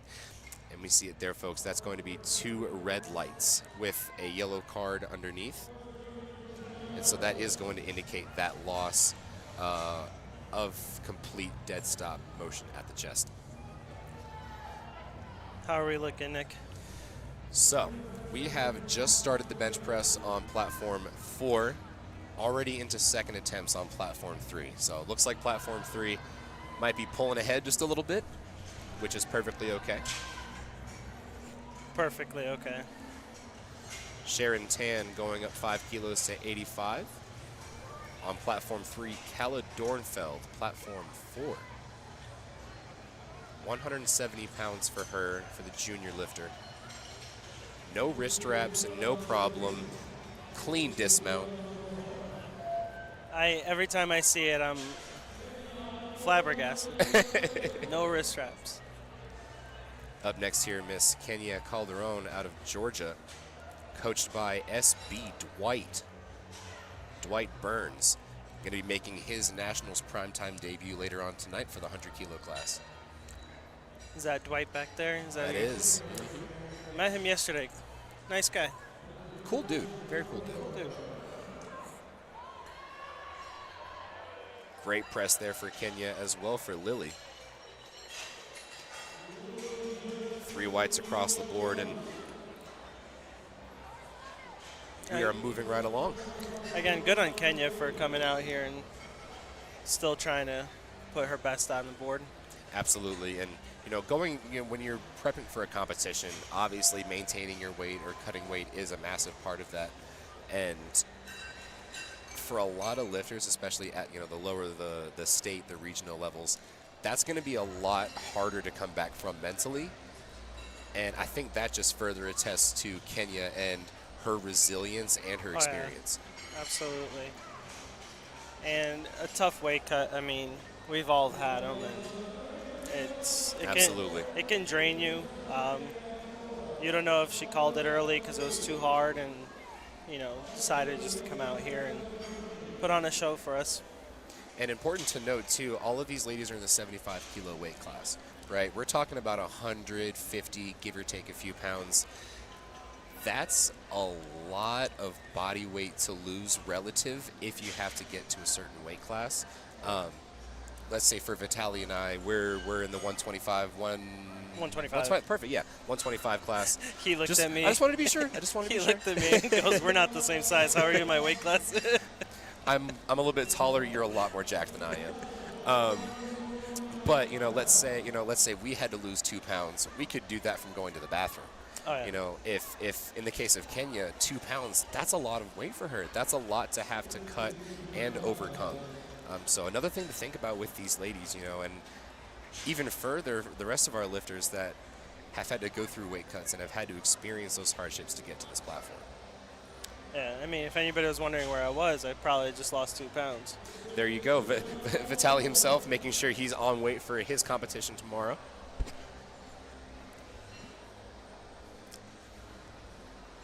Zaina Mohammed on platform 4, Brittany Hurd on 3. Opening at 95 kilos. Nick, this is more than some men I know. 209 pounds. One of us needs to be a Freedom Unit guy, huh? And I'll say this, I only know the Freedom Units because I can just see it on the LiftingCast. We don't have the display view on our end.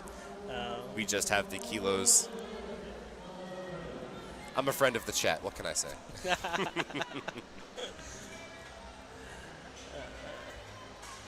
We have a fan of football in front of us.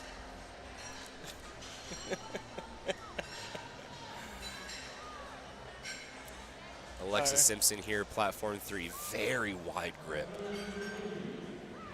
And a little bit more of that bulldog grip that we're starting to see a little bit more nowadays. Which I use myself, and I think more people should be using it. It's I mean, not a blanket statement, but it's like, if you're going to grip wide, you need that extra rotation.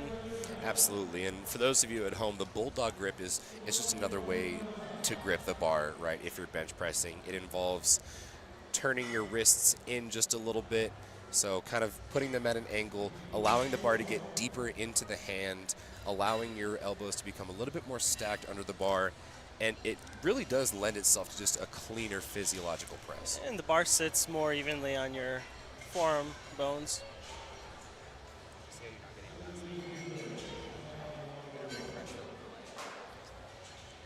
We have Katya on the platform 3 at 100 kilos as a 75 kilo junior. 220 pounds. I need people to understand how heavy that is. as a junior in the 75 kilo class. I think she may be going for the 2-plate date, 226. Maybe even a little bit more. 226, that's the 2-plate day? You think they have fractionals in bro gym? Listen, no one knows if those metal plates are accurate. They're never calibrated. Come on now. These are. Absolutely. These are top-of-the-line TSS plates. Shout out TSS, Texas Strength Systems. Probably my favorite combo rack right now. Oh, for sure. Very clean, very sturdy. And just look how slick it looks. Oh, yeah. Here's Acacia Masters starting off our third attempts here on platform 3. Again, no wrist wraps, no problem, no liftoff either. Can she find the way off the chest? Seeing that.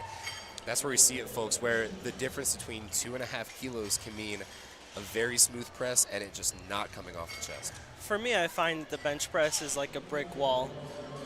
You can press it right up until a point. It can be a 0.1 away and you can get it. As soon as you touch that, just that little bit, it doesn't matter. You can't grind that out. Right. Up next, Miss Rachel Barnes going up 2.5 kilos. And Miss Jenna Smith on platform 4.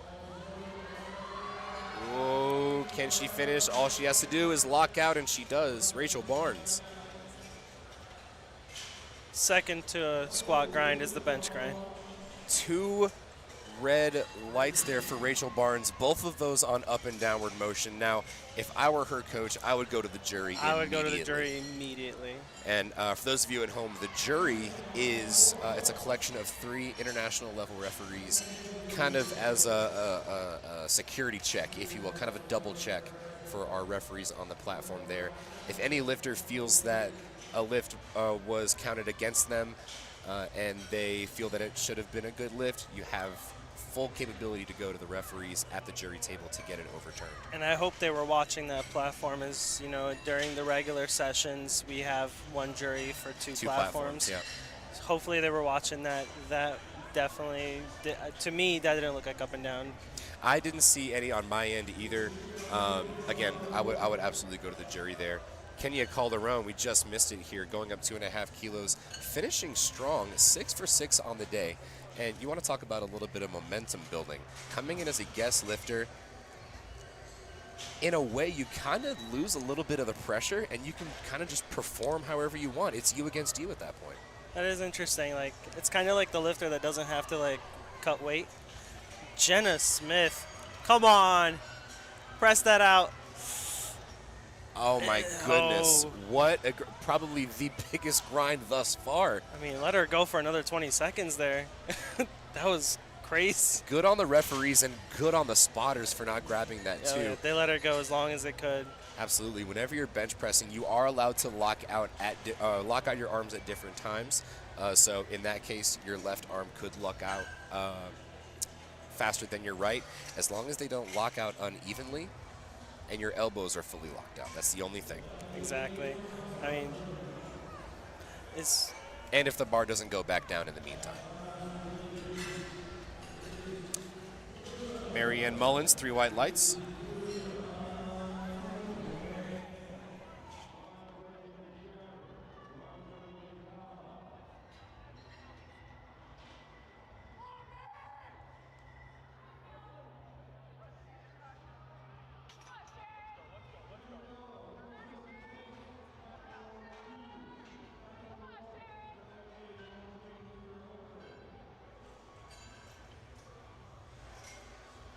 Miss Jenna Smith here, platform 4, or sorry, Miss Kayla Dornfeld, platform 4, 82.5 kilos. And then on platform 3, Miss Sharon Tan, 90 kilos. 198 pounds for Sharon. Taking a little while to get that start command. Again, our side referees want to be sure that all points of contact are maintained before you get that start command. And for us, it's like a split second. For the lifter, that's an eternity down there waiting for that start command. Oh, my goodness. Third attempt bench. And especially a third attempt bench grind. I've seen some lifters, my own lifters included, hi Steen if you're watching, my own lifters included, 10-second grinds. I think that's a long grind. That's a long time, and I mean, that it feels like an eternity under there. That's a lot of energy. The pause in and of itself feels like an eternity. Kennedy Gamut, 3 white lights, 90 kilos for that second attempt. Maybe something with hundreds of pounds on top of you makes it feel like a eternity. Something like that. Yeah. Diana Chavez, 92.5 kilos on platform 3, looking to continue an awesome 5 for 5 run, excuse me. This will make her 6 for 6 if successful. Great call. A call there. Oh my goodness. Call. Diana Chavez having a great day so far. I wouldn't be surprised if she puts herself in a decent position in the runnings, especially within our primetime folks. Oh, wow. She's hitting some great numbers.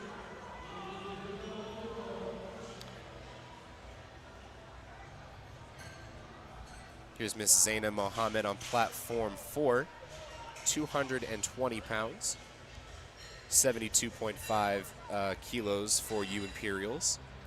Giving the spotter notes on how to do the lift-off. That's something that lifters seem to forget. They'll come out on the first attempt, let them know how to do it. They're seeing hundreds of lifters all throughout the weekend. It's like, you got to say it every time. That's an excellent point to bring up, too. And you can only come out and talk to that head spotter when you get bars loaded, right? And so the more time you spend trying to talk to that head spotter, that's less time you get for your setup and to get that start. Exactly. Great save. One thing I try to tell my lifters is, give me the quick and dirty 7-second rundown. If you can tell me how you want your lift off in 7 seconds with 3 commands, you will be set. You'll have plenty of time. Give me a countdown, where to pull it out to, and how much to take off of it, will be gold. And the instructions can't be just pick it up. Exactly. It can't just be, I'm going to go and then you take it out. No, that's not instructions. You got to be a little bit more specific than that, folks. Just an anecdote. I had that happen to me. I'm the head spotter. Guy goes, "Oh, just lift it off." I'm like, okay.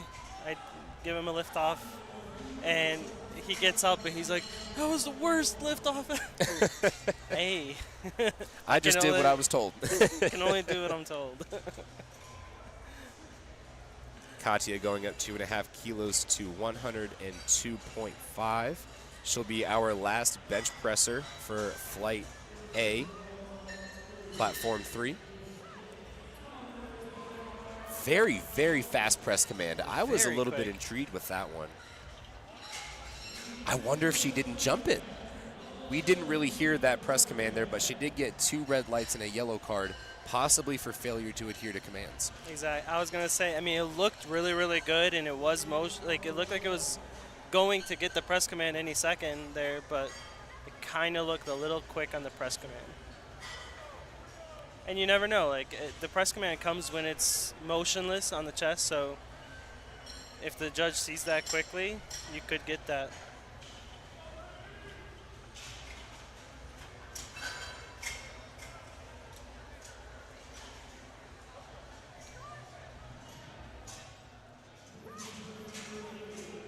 Here's Emily Alonso starting us off. Platform 3, 67.5 kilos, 148 pounds is a good lift. And that is Jenna Smith on platform 4. This is, in fact, Jenna Smith, but we're now on 3rd attempts here, and she's going for 77.5 kilos, not 72.5 kilos. We're talking about 170 pounds, just about 20 pounds body weight plus.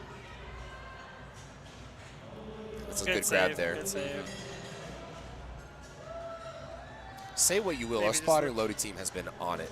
Oh yeah. And you always, and I'm never against the spotters if they do grab it early, only because one, that lifter gets a relift. Now it's a little frustrating, sure, it's not the best outcome, but it's okay.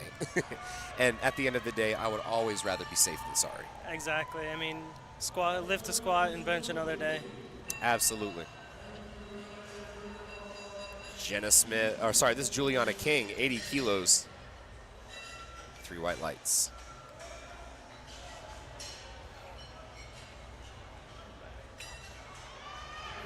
Here's Miss Sophie Valeka, 72.5 kilos on the bar, 159 pounds. Again, no lift off, no wrist wraps, no problem. She said, this is my bar, this is my weight. I don't need any help whatsoever. I'll be trying that trick later on tomorrow. And no listen, lift that's, off. and that's all preference. It really is. You know, some lifters, especially if they're... Emma again with that lockout on the left side. Just not enough there. Oh, ladies and gentlemen, here's Jordan Rice, platform 3, opening with 80 kilos, 176 pounds. Another one of our lifters, no liftoff. Wow. Yeah, it definitely is preference. I mean, that was a great opener, and testament to her coach probably here on those choices there. But that no lift off, personally I do it because you can never consistently get the same lift off when you get the spotter. Absolutely. Even the best spotter, there's always inconsistencies. With a self lift off, maybe it's not the best and it's not the most energy saving, but it's going to be the same every time. And in a sense, you kind of put yourself in the best position there. You're not having to rely on that external factor of, okay, well, will that lift off be good? I gave him all my instructions. How is that going to translate? Exactly. You did all the work to set yourself up and wedge into that bar, into the bench. You know, and a lift off can easily take you right out of it if you're not prepared. Here's Kenya Calderon, 85 kilos, locked and loaded, 187 pounds, looking to continue a solid day thus far.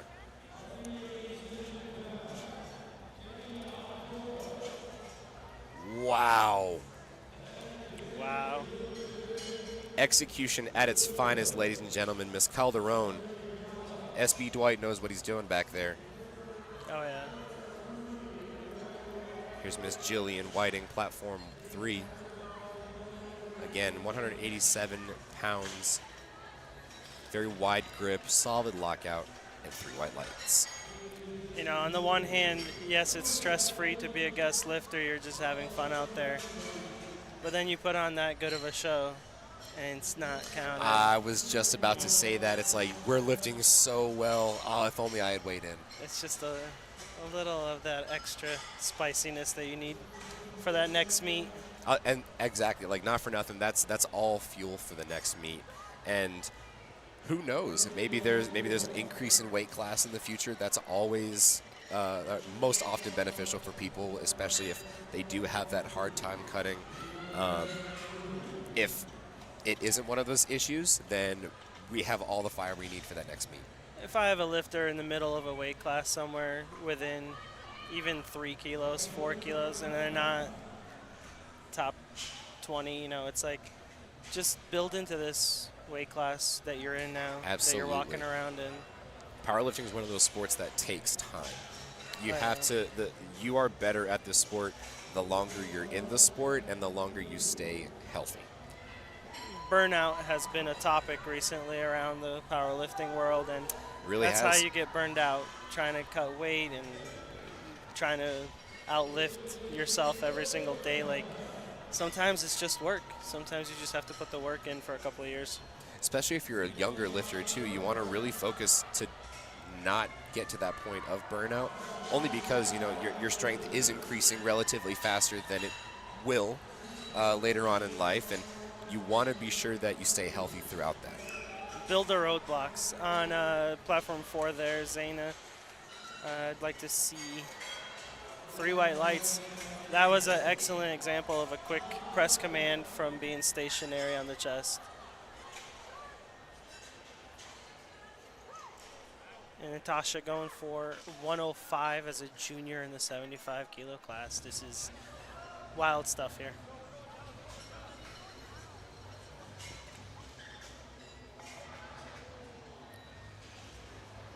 If you're looking at the live stream, I always like to see the athlete waiting in the Oh my bag goodness, for them yeah. there. That's always motivational.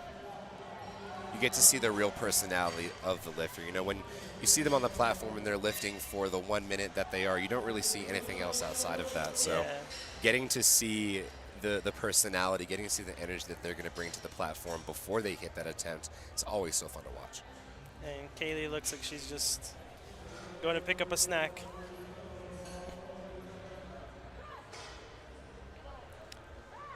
Emily Alonso with 72.5 for her second attempt. That should be 3 white lights. Yes, it is.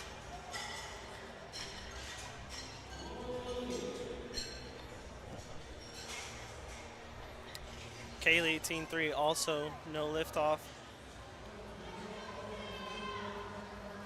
More of a closer grip there for Kaylee. Yep. They call that a master grip, right? They do. They do. Master grip, and I'm starting to see the meta start to shift to that a little bit more, that closer grip there. And there is some theory behind that. You know, you're allowed to use more of your triceps. You get a little bit more momentum off the chest. Yeah. And there's some popular athletes who have made that. Very much so. Adriana with a self lift off kind of clipped the J hook there. Didn't throw her off a bit. Good on her. 3 white lights. And Sophie on platform 3. It's a lot of no lift off lifters here. Self lift off, which I personally like to see. And a grinder for a second attempt. You know, it's a 5 kilo jump for her, so I wonder what the thinking was there, but if that's kind of where she's at, that's where she's right, at. and that's just where people are on meet day. You know, and training can be however it might be, all through the 2, 3, 4 months that you're coming into this prep, but nothing can truly prepare you for what might happen on meet day. Yeah, you don't know how squats tax you. There's Jordan Rice. Ooh, 3, 2, 1. Houston, we have blast off. Wow. 85 kilos, 3 white lights for the product of Charlotte, North Carolina. Kim getting close on that clock for that press command or start command. I was going to say, cutting it down to almost 5 seconds left on the clock there.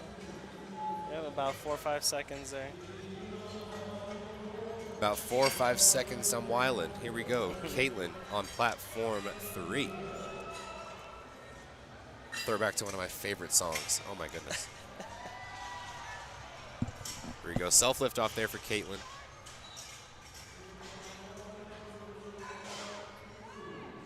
Wow. You want to talk about someone who just has already locked in their bench form at such a young age. I don't think technically I don't think technique wise there's much to adjust there. Yeah, that's you can't get much clean. better than that. No wasted movement, but didn't come off the bench. Everything stayed compact and within its own technique. She'll put years into that technique, and that's going to be a force. massive bench. Here's Julian Whiting.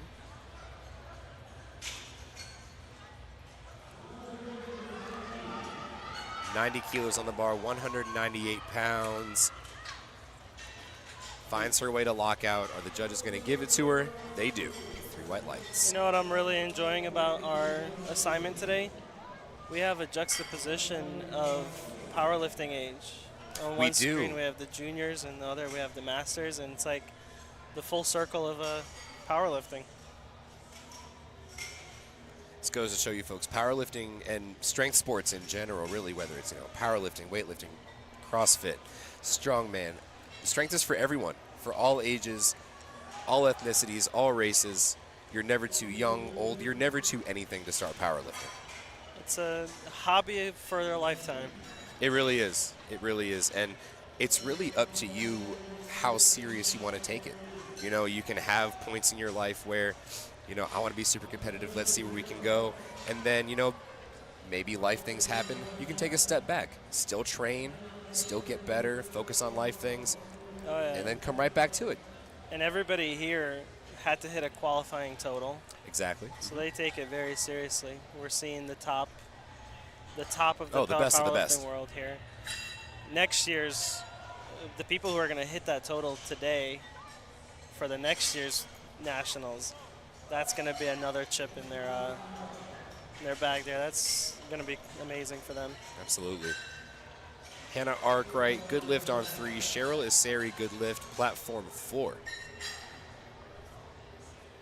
Cheryl has those long arms. That bench has a far way to go. I can relate. I'm decently good at deadlifts for that exact reason. My bench is horrendous for my weight class. And for the same reason, I'm incredibly average at all 3 lifts. At least you're well-rounded. That's copium. Anna Benitez, Platform 4 Masters 2 lifter. Catherine, junior lifter on Platform 3. It's going to be a no lift. I mean, the fact that she's attempting 105 for a second attempt, she Exactly. probably hit more than that in training. And now from a coach's perspective, you have that missed lift, right? You missed 231. What are you telling them going into that third? Most likely you're going to retake that weight. You have to retake that weight. I mean, in that case, if I'm the coach, there's this is a good candidate for scratching that third attempt. I would absolutely Very good. agree. I mean, that barely came off the chest. It was a huge grind. If it was a technical issue, if the athlete says that, then we can maybe try it again. Personally, I would tell my athlete, if you can fix the technical issue and you can press through it, okay. But if you feel like it's going to be too much of a grind and you can't complete that lift, scratch it on the chest. Yeah, one thing I tell my lifters is, like, beyond a shadow of a doubt, can you fix this? And, you know, that goes into, one, my trust in the lifter, and two, their confidence in me as the coach to allow them to execute on the platform. Yeah. If you know you're not getting it off the chest, don't try. Save that It's energy. not worth it. Sophie Valeka, what an attempt there. Takes 77.5 again. 2-1, the lift is good. Now, she did jump that press command on the prior attempt. Does get a no lift from one of the side judges. It's a yellow card, so it could be any number of things. Maybe the hips came off the bench. Maybe the foot shifted just a little bit. Sometimes it's worth knowing why. Other times, just take the win. Absolutely. If it's third attempts and you're 2-1, or it's a 2-1 good lift, don't ask. Just go. Just go. Take it. Like, if you want to know for training purposes, sure, but in terms of the competition, don't even worry about it. Lorelei with an easy third attempt. And you said it there, we are on third attempts on Platform 3, so we are closing up the action there on Platform 3. And look at that smile. Who else than Jordan Rice? Charlotte, North Carolina, you said? I'd have to say so. Labor and delivery nurse by day. Absolute tank on the platform by night. Look at this press here. I think she had probably another 5 kilos left in the tank. That looked like one of her very many warm-ups she takes. You've seen her in training. What does she have in there? Because that was easy. Oh, realistically, so that was 87.5 kilos. Realistically, she could have had 92.5 kilos. Wow. Now, keeping in mind, we did have that little bit of a hiccup on squat. We're just looking to maintain the momentum here. Jillian Whitting coming right behind, going up to 92.5, that exact number I was thinking of. And she looked like she had 92.5. That was... Let's go, Jillian. Ooh, stronger off the chest. It's got to grab by the spotters and loaders there. Great grab. She gave it everything she had there, for sure. There's Kaylee Hodges on 4. Our youngest lifter of the day. And, I mean, Team 3, 57.5, like, you might look at that and think that, oh, that's not the same numbers as the other platforms. That's a lot of weight. At Team 3, that's a lot of weight. With the pink high-top dunks, no less. You've They got to were respect the dunks, shoe game. right? Yeah. I think. I don't know. I couldn't really tell. I mean, you know, dunks and J's look kind of similar from this angle. They look kind of like dunks. We'll see if we can't get a warm-up room view. Let's wait till deadlifts to figure out that mystery. Right. Adriana Newkirk. Can she find lockout? Oh, and I don't know that she was able to. And that side spotter grabbed it as well, but I would have. Yeah. I would have as well. You could see the hips come up a little bit too. It was started going down. She had a little extra surge there. It kind of was a up and down. Yeah. Bench is the most technical of the lifts, probably. And the most volatile, and for sure. Exactly. Any Ooh, little Caitlin. thing. The only time you know it's a strength issue is if it comes off the chest like that. Exactly. And at that point, you've got those lifters that will try to fight their absolute, tooth and nail to try and lock it out. Then you've got lifters that it's not coming off the chest. Nope. All right, carry on. We've got deadlifts to work on. Save that energy. Here's Hannah Arkwright, 102.5 kilos. The mythical two-plate date +1. Nick, I say save that energy, but on Sunday you'll see me try to grind out every single bench. That's something you can't take out of the athlete. It's always, as a coach, it's always do as I say, not as I do. Exactly. Hannah, 102. Just couldn't get out the chest there. It looked like she kind of hovered just a hair as well. Yeah. Great arch, great setup and everything. It's just not there today.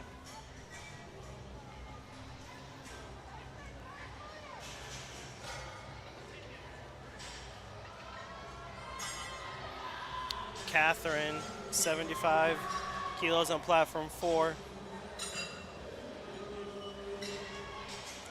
Great lift.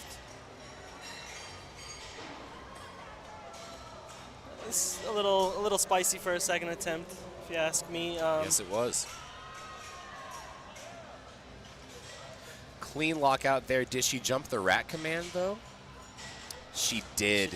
She did across the board there. And you can kind of tell because, like you were saying earlier, you're used to being in the gym and benching and just throwing it right back in the rack. But with the referees here at the national platform, you've got to show that you have full control of the bar. In the gym, a lot of times the cue, the thing that people shout is push it back. And sometimes you just get it up there and all you want to do is get it off your hands as soon as possible. So you just keep pushing it back right into the rack. Francesca with a perfect second attempt call there, 85. Moved exactly how you want a second attempt to move. Folks, we're taking a run down the lineup here, but, looks like we're done with the action on platform 3 for the bench press, which means the party is about to start. Deadlifts, ladies and gentlemen, deadlifts are coming up soon. So we're going to take a 10-minute break on that platform, allow our platform crew to, did he just deadlift that okay. We're going to allow them to clean off that platform there. We're going to take a 10-minute break. So go sit back, relax, grab you some snacks. I imagine it's about lunchtime now, so go and get you a turkey sandwich on white, maybe some provolone. Be sure to get some extra chips, and we'll see you in about 10 minutes. But we've still got the action on platform 4.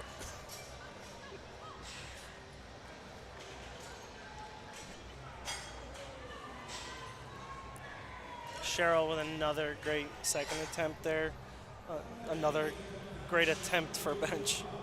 Second moved very well. Folks, we're going up and down the chat here. Love all the shout outs that we're seeing from everybody.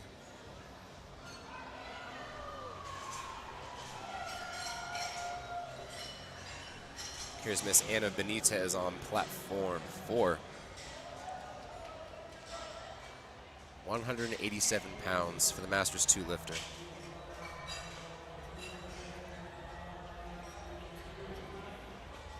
Nicely done. 3 white lights.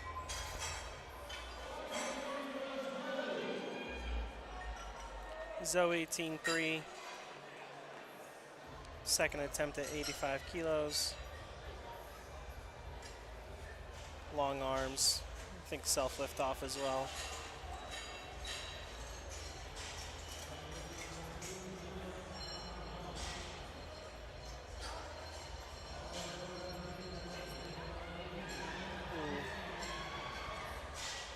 Good grab there by the spotters and loaders. Great grab. There. I would call that a technical mistake. I would there. as well, or what we call in the game a misgroove. A misgroove. There you go. You said that like I'm not in the game. I guess I'm not that much into the game, Nick. You're competing at nationals. I'm behind the screen. We are not the same. Oh, this lingo. Yeah, I would repeat that one for her. Definitely dropped it a little quick on her chest and had it bounce. Tony repeating that opener. Well executed there, in Well my executed. opinion. She needed that one. She's on the board now. She's on the board. The stress of missing that first and second attempt and then having to come out for the third one to stay on the board. That's a lot of stress. Crippling. Janice Francis with 87.5 kilos.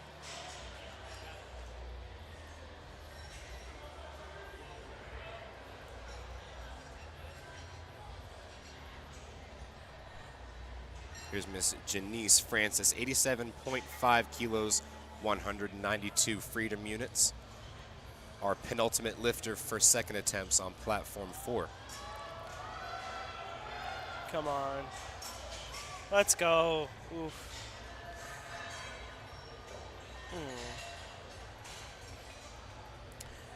And she gave it all she had there.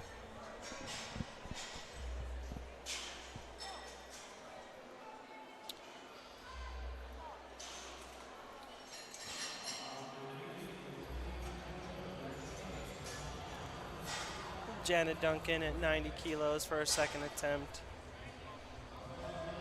Gets that lift off from the back spotter there.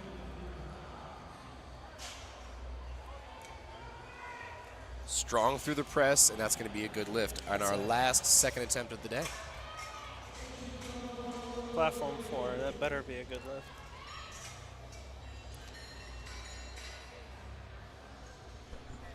Bars loaded up next. Now we're on to our run of third attempts here.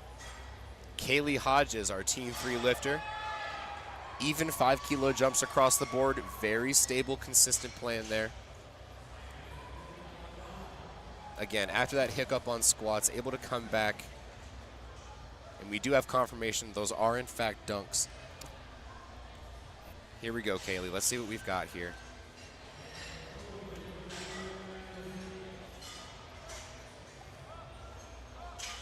Ooh, can she find her way through with the triceps? Yes, she does, ladies and gentlemen. Wow. 2 to 1. That's going to be a Great good grind. lift. And you know what it was? I imagine that red light, her hips probably came up just a little bit. You could see that kind of extra push once she hit that sticking point. Yeah. It happens.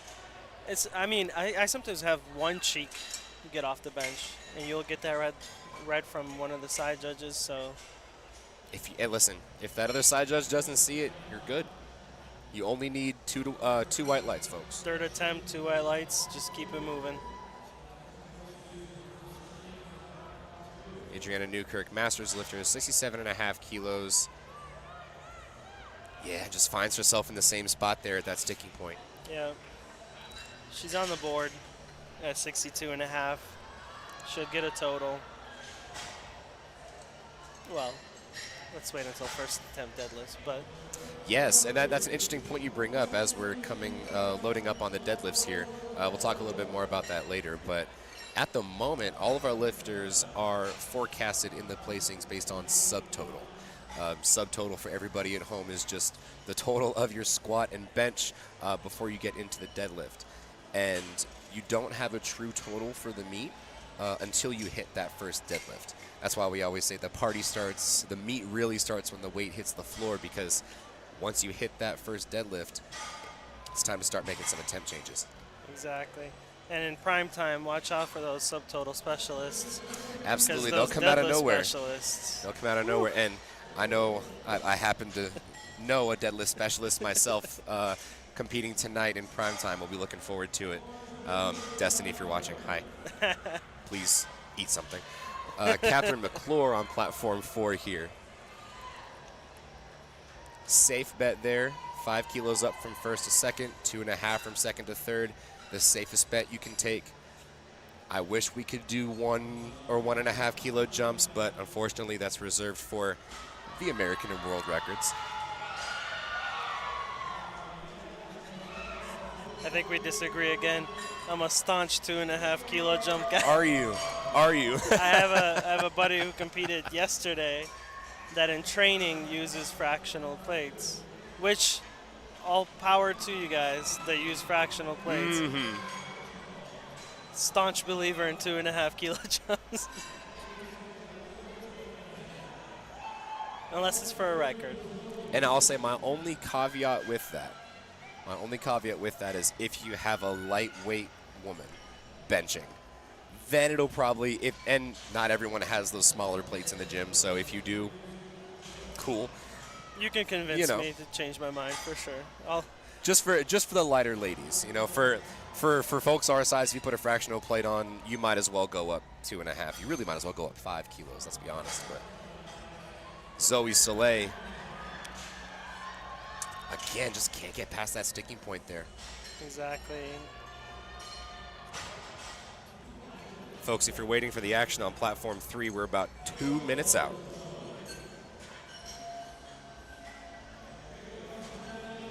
Five minutes out, excuse me. That's the attempt change clock. Don't mind me.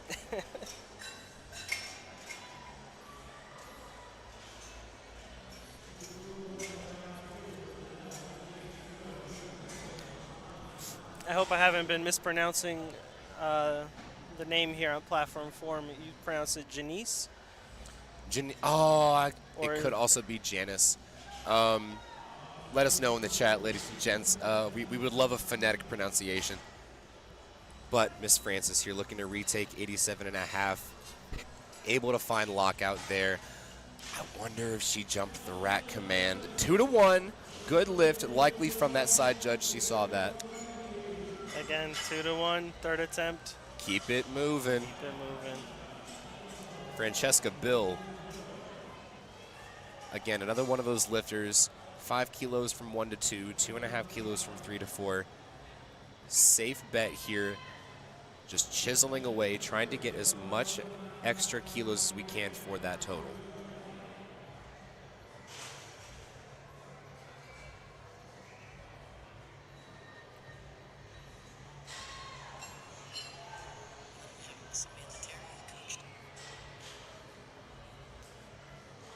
Here's Francesca Bill, Masters 1 lifter. Wide grip, low arch. She's got a long way to go, ladies and gents. But I think she can find lockout, and she does. Oh, my goodness, folks. Look at that. 2-1. What a show. Francesca Bill coming away with that 87.5 kilo bench. 6 for 6 on the day. One of only 4 lifters thus far to go 6 for 6. Coming up now, Miss Cheryl Iseri. And it is hard to go 6 for 6 at Nationals. It really is, and that's, one, a testament to the ability of the athlete to execute. 2, the strength of the relationship between athlete and coach to be able to truly know where the strength is on the day. And 3, the ability to just shut everything out and think, hey, this is just another training day. I'm just going to go out on the platform and do what I always do. Exactly. Anna Benitez coming up now for her 3rd attempt. Same attempt scheme here, 80, 85, 87.5 that we've seen for our past 3 ladies.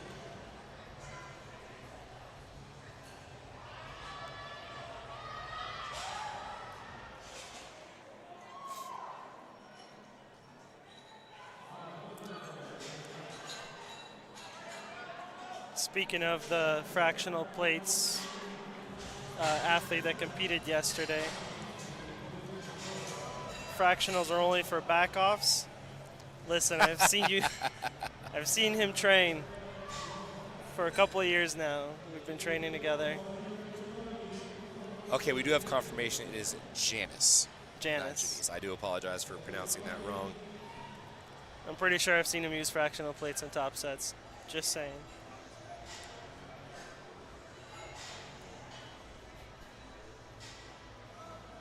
Coming up next here, Miss Tony Gish. Rounding off our 3rd attempts here, penultimate lifter in the flight. 203 pounds. Masters 2. We've now reached the 2-minute warning on platform 3. Able to get both arms locked out. Great way to come back from that opener miss. 3 white lights. And our last lifter on platform 4 before we go into our 10-minute break over there, Miss Janet Duncan, Masters 1 lifter, 92.5 kilos. Again, 2.5 kilos safe jump here. Like we said, if we miss, we only lose 2.5. If we get it, that's just 2.5 saved. Phenomenal press there. Great job, Janet. And what a way to round out that bench flight there. And that's going to take us to the end of the bench press action on platform 4. We're going to allow you all to take a 10-minute break while we get the platform set up for the deadlift. These spotters and loaders are moving. Excellent. Moving. Again, shout out to the Ohio State powerlifting team for being our awesome spotter loader crew this weekend.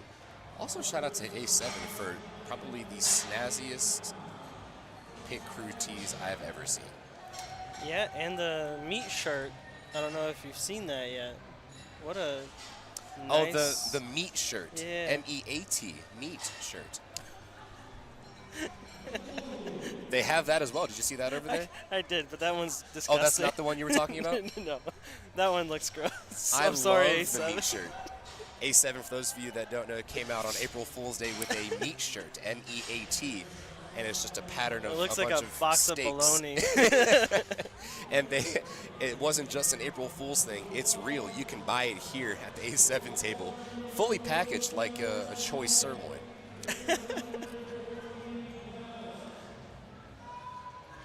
We're on deadlifts on platform 3. Oh, baby. We're about to get rocking and rolling here. Sharon Tan, like we said, the party started. The weight has hit the floor. Sharon Tan starting us off very smooth. Excellent. Get on the board. You got the total. Now have some fun. Arguably pulling more than you would see most other men in commercial gyms. That was an opener at 315. I honestly didn't see the screen there and what the weight was, but that's insane. 75 junior. Here's Miss Divya Thomas, 150 kilos, 330 pounds. Very smooth opener there. Are you a sumo puller? I am actually a switch hitter. I like to do both. You'll come out one. The first one's conventional, second one's second. That is on my bucket list. Yeah. I do want to come out for a meet and switch it once. Because I never got to. I played baseball all my life. Never got to learn lefty. So, but no, nowadays I do pull conventional. It just suits my body more. For the folks at home, conventional, obviously, a completely different stance than sumo. Brittany Hurt here putting on a master class here of conventional. Feet are closer together, hands are outside the knees. A little bit execution. Longer of a range of motion generally. Does put a little bit more tax on the lower back and the hamstrings. Conversely, you've got the sumo deadlift. Feet are a lot wider. Oftentimes folks have them, pretty close to the weights. That's going to utilize a lot more of the quads and the hip hinge, and you're going to see a little bit of difference in how that weight's going to move for sumo versus conventional as well. Yeah, a little slow off the floor for sumo, quick at the lockout, which can sometimes be a technical issue where it's too fast. Exactly. And you kind of rock backwards a little bit. And folks, now that we are on the deadlift, let's go ahead and break down some of the rules of the game here for the deadlift, as we watch Miss Acacia Masters open us up with 162.5. So with the deadlift, you only have one command, and it's down. Easiest command, easiest lift, in my opinion, of the three. As soon as that bar is called loaded by the referee, you still have your 1 minute allotted time. But so long as that deadlift is being initiated off of the floor, so if that weight is off of the floor before that 1 minute timer, you are well within your time. Speaking of the commands for deadlifts, my first meet, like I said, it was atrocious. Were you waiting for a start command? I walked out. I literally asked the head ref, "Can I pick it up now?" We've all been there. We've all been there. I did that my first meet as well. It's He like, do I looked have at to me. wait? No? Okay. He's like, "Yeah." Some things we're going to see as well for the deadlift.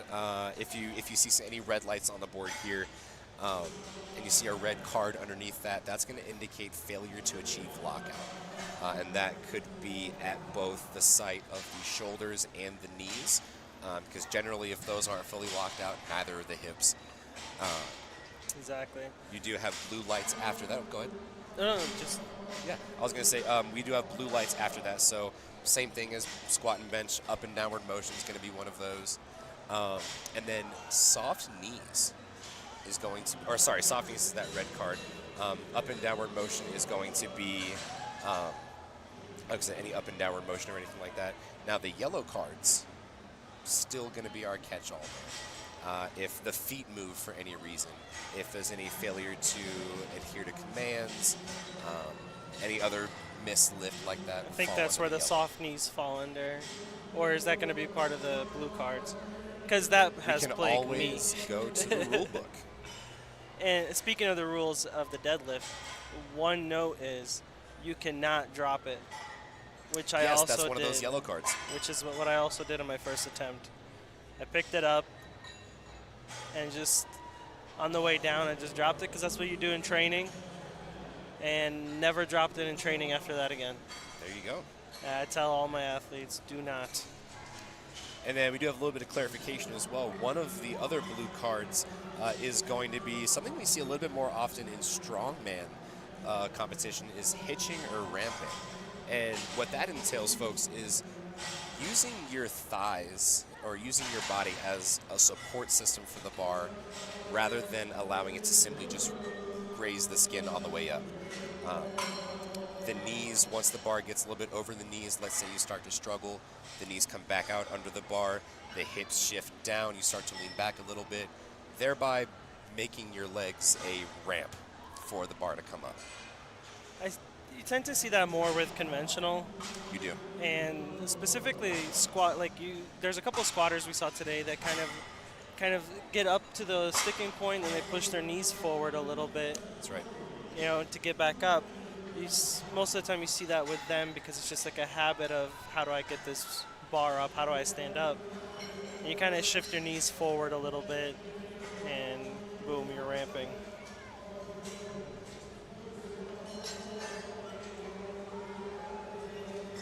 Back up to second attempts here, Miss Sharon Tan.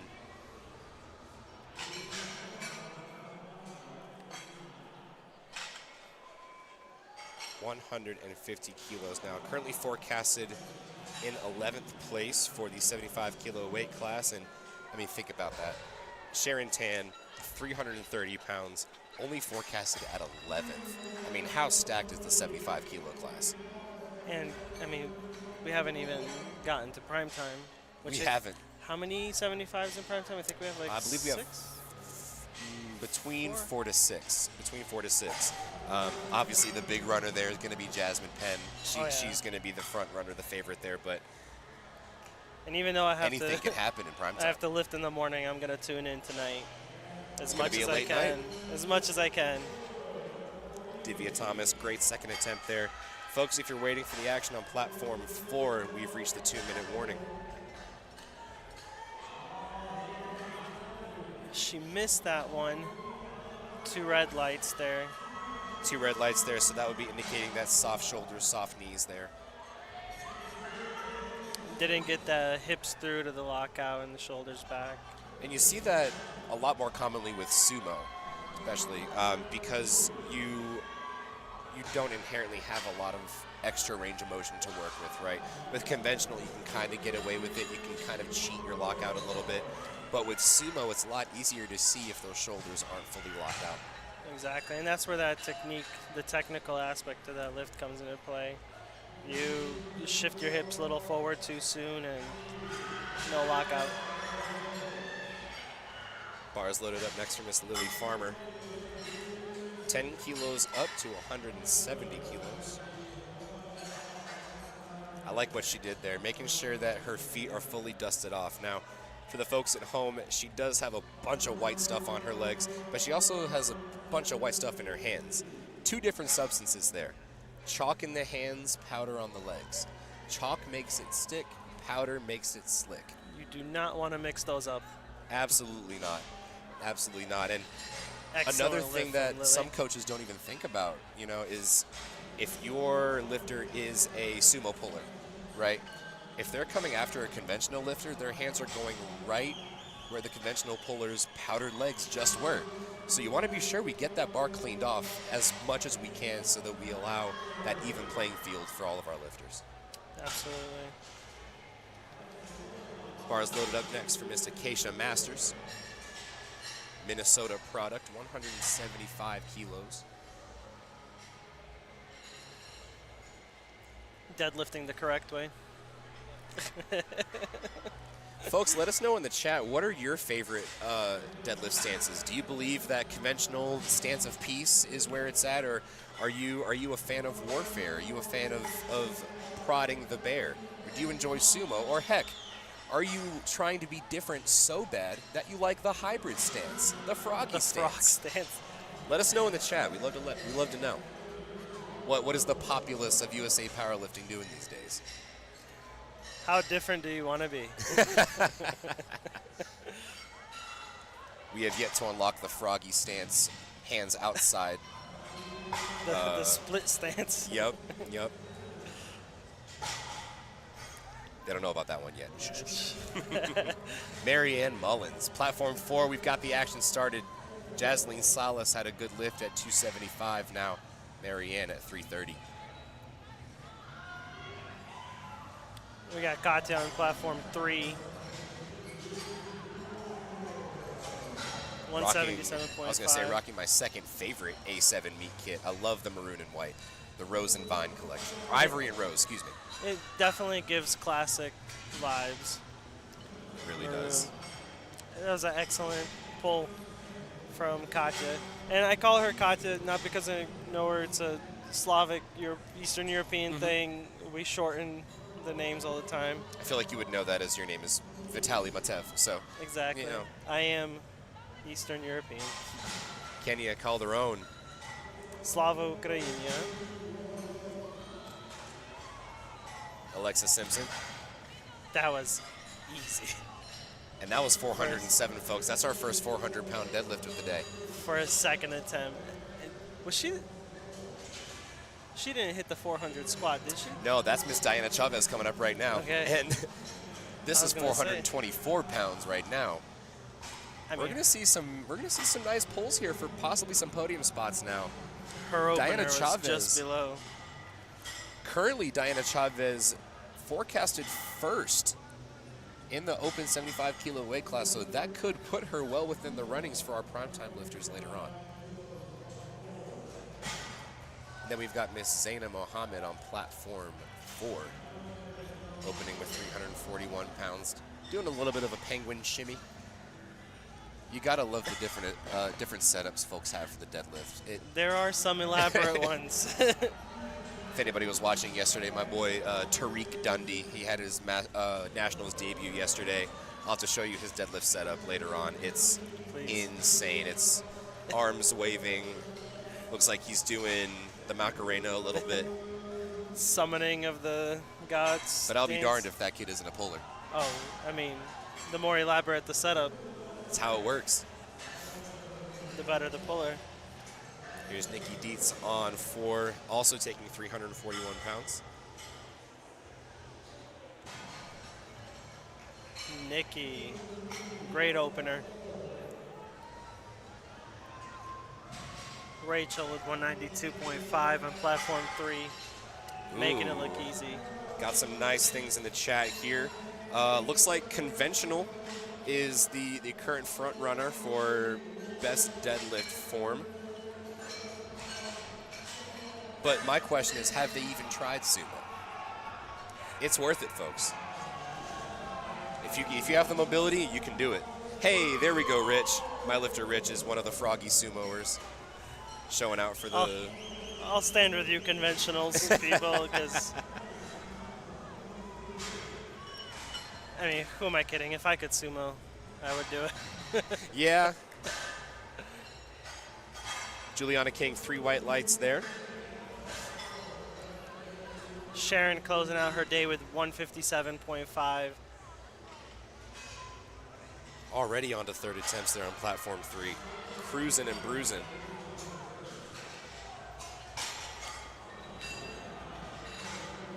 Tiny little pause there, but 3 white lights.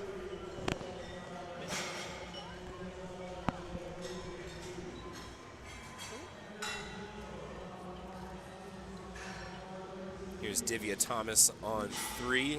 She's going to go 160. Jenna Smith. Divya failed that second attempt on that lockout. She's chose to go up 5 kilos. And I would say that's a pretty good move there. That's a good gamble. But we do have a no lift for Jenna Smith on platform 4. 2 red lights from our side judges. Likely soft knee, soft lockout there. We're going to see how she adapts for that second attempt. Here's Emma Howie. 369 pounds. Very accentuated lockout there. And you want to be careful with that too, because a little bit too commonly with conventional, if you overemphasize that lockout, your knees could come a little bit soft and that could give you a risk of a red light. I hope Brittany is not injured there. She's kind of came off the platform limping just a little bit. I'll say that she came off just a little bit more gingerly than normal. Yeah. Still, that being said, Lindsay Hurt, 7 for 9 on the day, or Brittany Hurt, excuse me, 7 for 9 on the day. Phenomenal run through bench press. Speaking of over accentuating that lockout there, something that actually plagued me that we had to correct with my coach, because it can cause you to have soft knees. Absolutely. Didn't seem to bother her at all, but I have a couple lifters myself where that is, and you know that all it really does is take practice in knowing how to truly derive your force through the floor, through your feet. Lily, there you go. Exactly, yeah. And 2 to 1, that's going to be a good lift.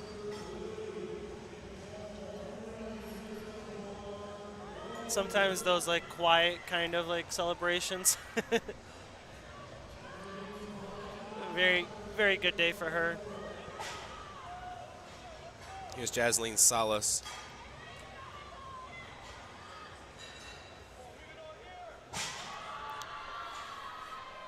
Looks like she's putting on for Mexico, ladies and gentlemen, representing Viva la Raza. Jasleen Salas, 3 wide lights. Miss Acacia Masters up next on platform 3.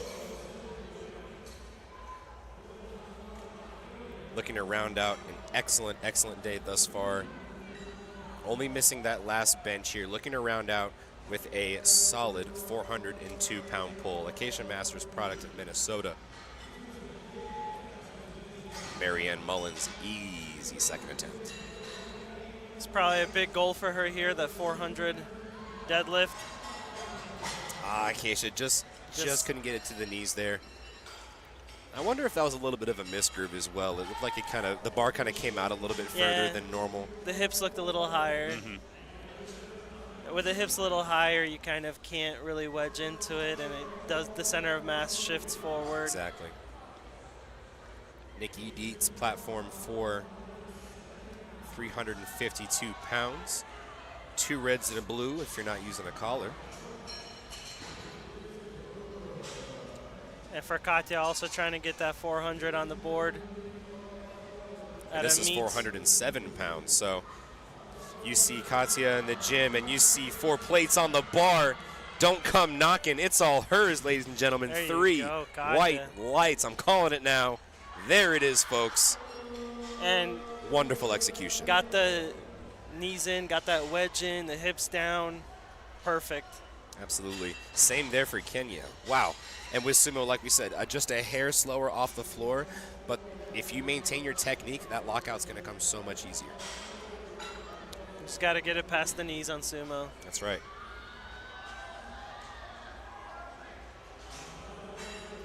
Grind it out on conventional, past the knees on sumo.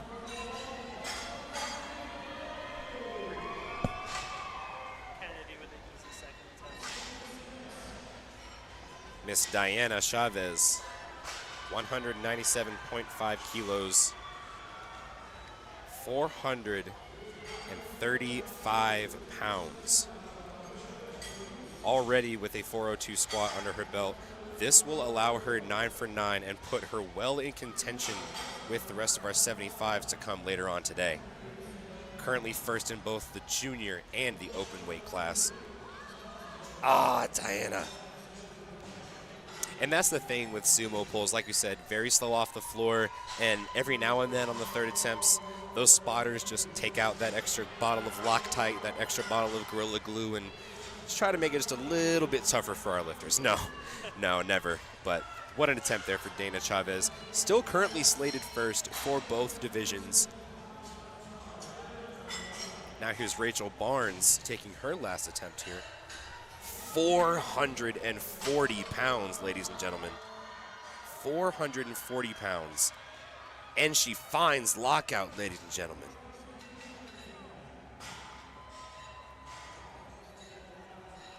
Two to one, that's going to be a good lift, folks. Head referee might have seen a little bit of up and downward motion, maybe a little bit of ramping there. It's still a good lift. Zaina Mohammed. 374, 3 white lights. Alexa Simpson, very calm, cool, collected, coming up to the platform now for her attempt at 440 pounds. Making it look like 140, Alexa Simpson. Juliana with a textbook sumo there. Second attempt, nice and easy.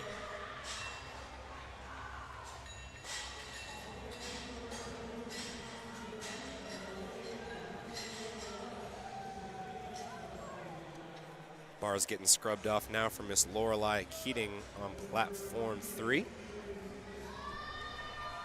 All pink everything, all A7 everything. Shout out our presenting sponsor, A7 Demand Greatness. I wonder if you saw what I saw on that lockout there. Okay, the referees allowed it. The referees let it go. I wonder if she didn't lock out a little bit too quickly. And in doing so, that extra momentum pitched her forward just a little bit, at making it at risk for that bar of, going back down in that motion. That up, down a little bit. And with that little extension that she has, it kind of like, what they give you is like the settling, right? That's right. You have that, like, for give, right, from the judges to settle the bar. And when you overextend, you go a little lower than you were if you were to stand up straight. Exactly. So the bar settles a little bit. So maybe that's what the judges were giving her. Great second attempt there, platform 4. For Kala Dornfeld. And now platform 4 is up to their final deadlift attempts. Jasleen Salas, 319 pounds on platform 4. And Caitlin, our third lifter in flight B. So we are now on to our last flight of powerlifters, our last round of powerlifting for this session on platform 3. How many monsters are you on now? This is only my first. First? Only my first. I see why. For now. I'm going to be on the mic all day. Those are rookie numbers at this moment. I also just need to kind of stretch the legs every now and then. Mary Ann on platform 4, 3 white lights, ends her day on a high note. And speaking of ending her day on a high note, Kenya Calderon's going to come right behind. Like we said, not able to qualify for any of the standings or totals due to coming in just a little bit overweight. But regardless, having a perfect day thus far going into the final poll. I mean, it's gonna It's going to sting just a little bit there, but knowing that you are capable of Let's that, go. even on days like this. Come on, Kenya. On a bad Yes, ma'am. On a bad cut to come out. Yes, ma'am. 9 for 9. Bringing home another perfect performance. Good for her. To the Peach State. Phenomenal job, Kenya. Jillian winning easy opener on platform 3. 3 white lights. Coming up next is Miss Ashley Hayes opening at the same weight, 358 pounds. Kennedy Gamut on 4, really happy with that attempt there. Plenty left in the tank, and again, not something you want to sneeze at, especially at Raw Nationals, knowing that you have a lot more in the tank, a lot more that you can play with come next Nationals. It's going to make training that much more interesting. For sure. Set yourself up, get like a nice number that you know is competitive for you, something you can beat into the next, going into the next Nationals. Here's Jordan Rice opening us up 165 kilos. I think the fire alarms are going off because all I smell is smoke from that opening attempt. Jordan Rice, what a show, 3 white lights. She has one of the closer stances. She does. For conventional.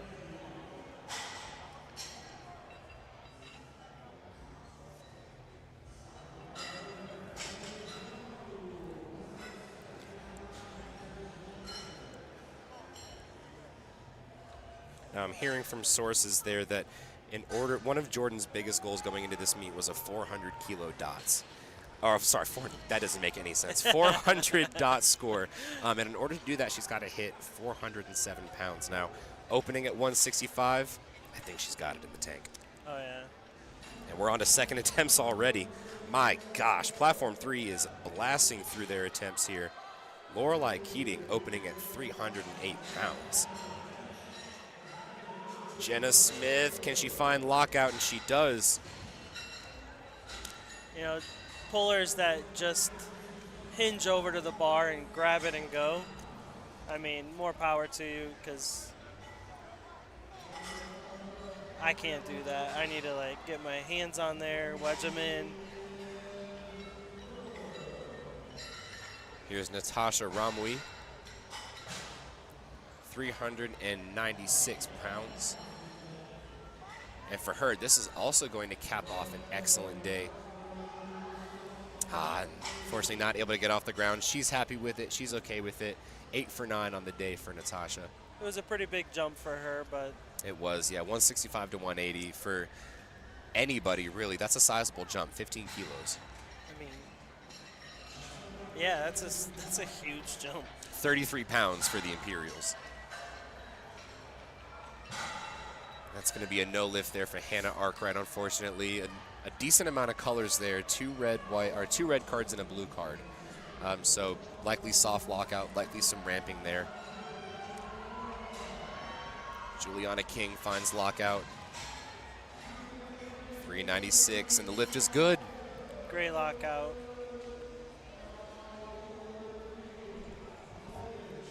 Here's Caitlin on platform 3. Going up 12.5 kilos, which, again, decently sizable jump. That's about 24 pounds. 122 is okay, especially for a deadlift, but second and third attempt doing that 15-kilo jump is a little... This is true. This is true. Emma, just a little out of her range. Couldn't get past the knees. And it's likely, you know, Gino probably turned the gravity switch on just a little bit higher for that one. Wanted to give some extra challenge there for Emma Howie, but she'll still come away 6 for 9 on the day.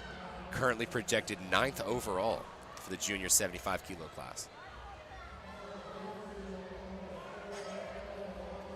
Kala Dornfeld, 429 pounds. We're going to say 430 because that's 429.9. Taking her time to get set up here. The best socks so far. 429.9.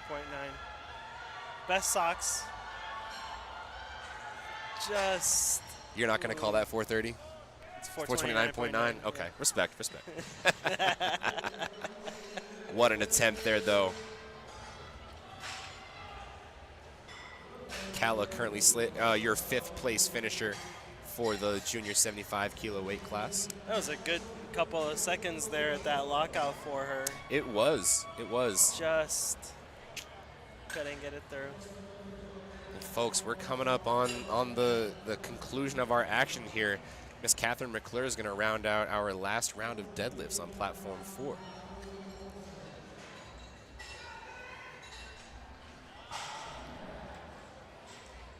Ooh, Catherine not able to find it off the floor there. It looks like it was just glued there. It looked like that left spotter just had a little bit too much fun with that Loctite. There's a couple of magnets down there holding it down. That's okay. And, you know, oftentimes with sumo, and if it doesn't come off the floor like that, oftentimes it just takes that extra oomph, that extra kind of motivation to fight through that technique off the floor. It's like, I mean, if the strength's not there, for sure, it's just not there. But with sumo, that patience is so important. Absolutely. So important. I've seen folks there. I remember last year's nationals. I can't remember the name, but I remember the lift. It was probably 4 to 5 seconds before that lift came off the floor, but he locked it out fully. And that's just that's the tail of the tape with sumo there. Oh yeah. I've only pulled sumo once in meet, and that's because squats ruined my lower back. And I couldn't pull a plate off the floor with conventional. But for some reason, sumo, no pain. Here comes Jordan, 175. And what was that number you said she needed to pull? So she actually needs 187.5, 187. excuse me. So this right here is 175. If she were to hit this, I think she could be good for it. That opener was smoke. Let's see what she's got. Oh, yeah. Finds her way to lock out there. Oh, I think she caught it too. She brought it down just a little bit too forcefully, but she is safe. You can see it in the face there. She said, oops. Great job there, Jordan. 175 in the cards. She is not good at poker. Oh, she would be the worst at poker. Kaylee coming out. Very serious.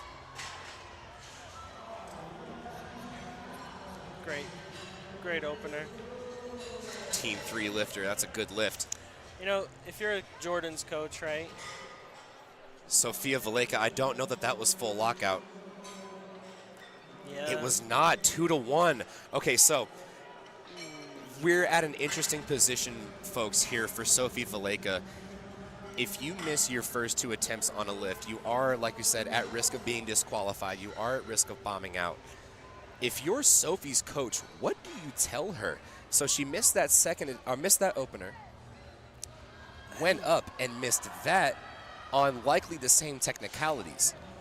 I mean, I wonder if like they had a total in mind, goal, you know, coming into this, which sometimes you can't really do, but moving up from first to second attempt and now not having a deadlift on the board, you have to repeat that first of all. And the technical issue, is she not getting her hips through? Is it that her shoulders are too far forward and she can't like get them back? Exactly. What is the technical issue? How do you correct that, and how do you get her into that mind space? That's hard. Exactly. And going up from a missed first attempt to then missing your second attempt, a very, very bold strategy. I wouldn't do it for my lifters. Again, like you said, maybe there's a plan that we don't know about, but we're hoping that Sophie Valeka can get on the board here. She went up one more time. So we just saw the lifting cast here. She put in 180 kilos. A very, very bold move, Cotton. I'm very interested to see how this is going to play out for him. I'm afraid it might not. I'm afraid it might not as well. I've seen crazier things happen at Raw Nationals. God forbid, we hope she doesn't miss it. We're obviously not praying for her downfall. I'd love to see her hit 180. That's 396 pounds.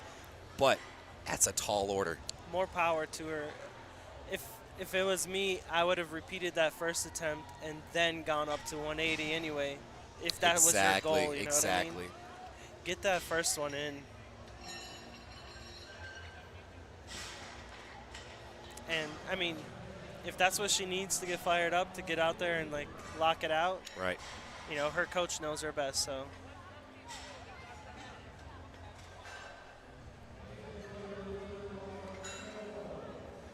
Bar Bars loaded now for Miss Adriana Newkirk, Masters 1 lifter.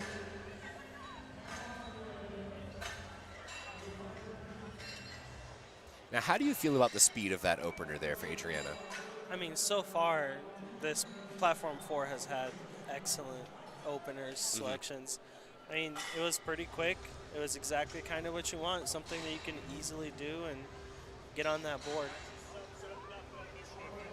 You know, recently it's been more popular to make these big jumps, which I'm a big fan of, actually.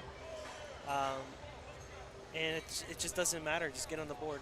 Zoe Soleil, emphatic with the lockout. She is here for a reason, ladies and gentlemen. 2-1, good lift. Now, I imagine she got that yellow for kind of being a little bit more forceful, getting that bar down to the ground. Got to show a little bit more hesitance, a little bit more patience on the way down. Control it on the way down a little bit more. But the belt flick, 11 out of 10. Oof. She's probably trying to pull something nasty later. Oh, yeah. Oh, yeah. Now, here we go. We are on third attempts, ladies and gentlemen, for Platform 3. This is it. This is it, ladies and gentlemen. Our last deadlifts of the day for this session on Platform 3. We've only got 6 more ladies, and then we're done. But Platform 4 is still rocking and rolling. We're just starting our second attempts here. Caitlin is ready to pull this. I'll say we'll try and keep the action rolling with you to give you a good solid view of the finish on 3. Caitlin, 175 kilos, 385 pounds. It's going to be a good lift. She dug deep and she got that. You can tell how much she wanted that just from her facial expressions. Oh, absolutely. Kim Kirby on 4, taking 308 pounds. Emily Alonso taking the same weight, 385 pounds. Bryce is a fashion personality now, right? Oh, he's kind of a guru with the drip. Call him Ranch because he be dressing. Emily Alonso, just lost it there at the hands. And honestly, that's one of the first misses we've seen just off grip. Yeah. I didn't even think about it, but yeah, that was the first one I've seen today. Tony Gish executing very masterfully. Emphatically locked out. I didn't catch her, but was she a hook grip or I believe under over. I believe mixed grip, excuse me. Here's Janice Francis. 341 pounds. Again, Masters 3 lifter, folks. Now we've got Miss Sophie Valleca. Will she get on the board here with this 180-kilo pull?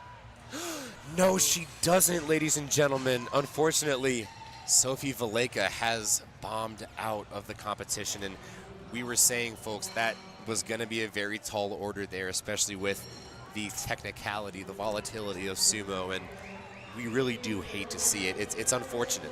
You never know what the thought process was back there. Of course. And it's sad. You know, that's probably her first nationals. Very true. Very true. And there's a lot of experience to be had with that. For sure. A lot of lessons learned.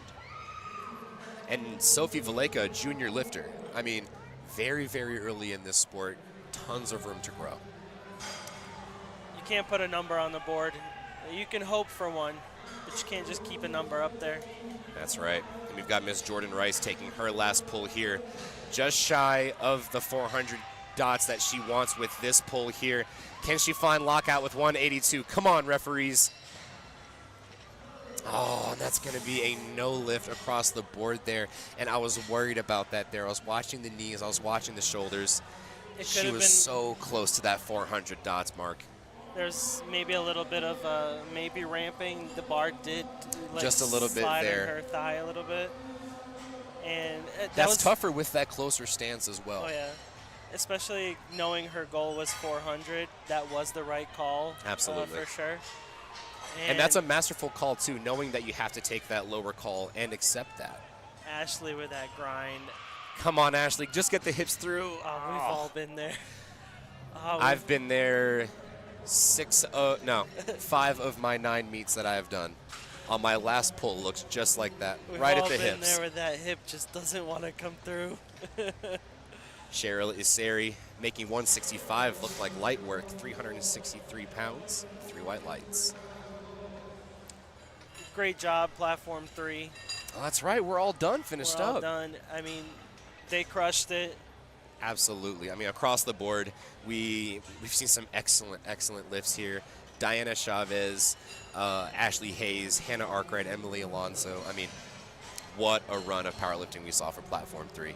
That was a fun platform to commentate and to sit back here with you and watch. I love powerlifting sometimes, and you hear me go quiet. It's because I'm like really super intensely intent watching. with the sport. Absolutely. Well, folks, thank you so much for joining us. If you've been hanging out on Platform 3, stay tuned. We do have one more session starting at 1 o'clock today. Adriana. And we've got Adriana and the rest of Platform 4 still to go for their final attempts. And, I mean, it's just as much weight. Absolutely. That was wild. She gave it her second attempt. Her second attempts throughout the day have been a little bit heavier. A little bit on the iffier side, yeah. Currently, 1, 2, 3, 4, 5, 6. Currently 4 for 8 thus far. Not the best momentum going into your final pulls here. So we're going to see if she's able to adapt for that 167. You know, some of the best go 4 for 9. Listen, some of the best go 3 for 9. One of my buddies, former Missouri State champion, 3 for 9. I'll have to pull that up because it's true. Were they all third attempts? I think it was opener, second attempt, third attempt. I'll have to text him. My buddy Josh Sumner. I doubt he's watching, but up next, Miss Zoe Soleil Goikman. She is built to sumo. If she can control it to the floor, there you go. Much better. Okay. Much better. Because the thing we're looking for here, folks, we don't want the bar to move at all with our hands off of it. She did get a red card from the head ref, which I'm not sure what that was for. Yellow card from the head ref. You know, I wonder if that was also just a little bit too forceful there. I was also looking at her feet as well. The feet may have shifted a little bit. Toes might have come up. That's allowed to happen, but if it comes up just a little bit too much, you're in danger of getting a red card.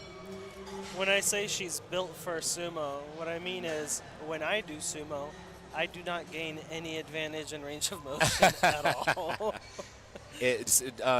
Sumo deadlift definitely does lend itself better to those with a long arm and femur combination. Right. Longer appendages.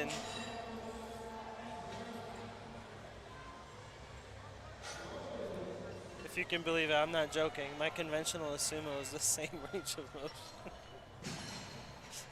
Not for nothing, mine kind of is too. Only because I have bad hips, so getting a decent sumo position doesn't matter anyway. Here's Kim Kirby. Clock's running. Here she is. Plenty of time, especially for deadlift. I was saying that third attempt deadlift, you gotta get that extra hype under you. There's a young man yesterday, chalk all over his face for third. You got to do what it takes. Listen, you can't wear eye black in competition, so I guess we wear eye white now. 2-1, good lift on third attempt there for Kim Kirby. 8 for 9 on the day, having only missed that opener on depth. Clean run all the way through. And you take that. You go home happy with that. Absolutely. A little bit of a shaky start. If you're able to finish strong, if you're able to leave the Salt Palace of Salt Lake, Utah, 8 for 9 at Raw Nationals, you've had a good day. You had a great day. Go get yourself some In-N-Out. They have In-N-Out here? They have In-N-Out. I had to sit through dinner last night while gut cutting, watching my friend and my wife eat In-N-Out burgers. I will have to find In-N-Out. I've never been to In-N-Out. That's going to be a bucket list item tomorrow. That was my first experience at In-N-Out, watching 2 other people scarf down delicious What was your burgers. experience of watching them out of 10? I try to eat every bite. I try to sneak a fry. Janice Francis, 160 kilos, 352 big ones. If she can get past the knees, she can find her way up. That's. Oh, she was trying to crack a smile. There it is. Come on, you can celebrate a little bit. 3 white lights. 3 white lights. What a show. What a great Janice day for Francis, 7 for 9 on the day overall. Currently your first place finisher in the Masters 3 class. Coming home from Raw Nationals with not only hardware, but some shiny gold hardware. Can't beat it. Here's Kaylee Hodges, teen lifter. Gets a very fast down command. 3 white lights. Currently in first place at the moment, but there is one lifter, Francesca Bill. Oh, excuse me. Nope, there we go. Kaylee Hodges will maintain second place, so she's our silver medalist in the Team 3. I was looking at Miss Janet Duncan, currently in first place, but Miss Francesca Bill looking to change that later on, looking to pull into first with a 185 kilo pull. This is the fun part, powerlifting, the mind games, the. Gotta love it, folks. Janet Duncan here, currently at provisional first. Unfortunately, with Francesca Bill's forecasted third, she will maintain the second place spot, unfortunately. Now, should Francesca miss her attempt, Janet Duncan then becomes your national champion in the Masters 1 class. It'll all come down to the final pulls, ladies and gents.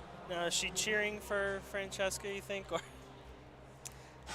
I would, only because I like watching people succeed. I like watching everybody have fun. Now, if I'm her direct competitor and she was my actual op, I'd be staring from across the gym. Adriana Newkirk, can she find lockout? Oh, it's not going to do. Not quite. She went up on that third attempt from her second attempt. She did. Here's Miss Anna Benitez finishing up her day, 172.5 kilos locked and loaded. Having only missed that final squat, looking to go 8 for 8 on the day. Let's go, Anna. I think she's done it, folks. That was a great lift. Beautiful. And where does that put her? Anna Benitez, Raw Masters 2 class, she's finishing as your first place winner. Coming up next, Miss Cheryl Iseri. That's that champ stuff. Cheryl currently slated silver in the Masters 2 class for the 82.5 kilos.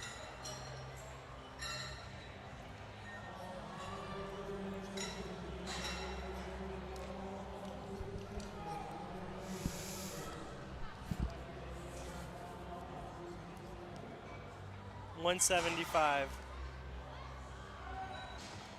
That oh my goodness. Was a third attempt. You never want to really leave too much on the table, you know, but that was excellent.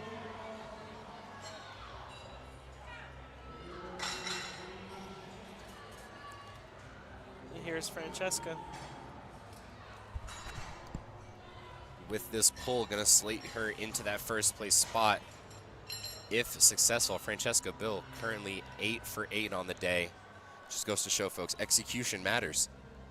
If you make your lifts where others can't, wow. You then become a national champion, ladies and gentlemen. Wow. Francesca Bill, Masters 1 national champion. She knew she needed it. She got out there and took it.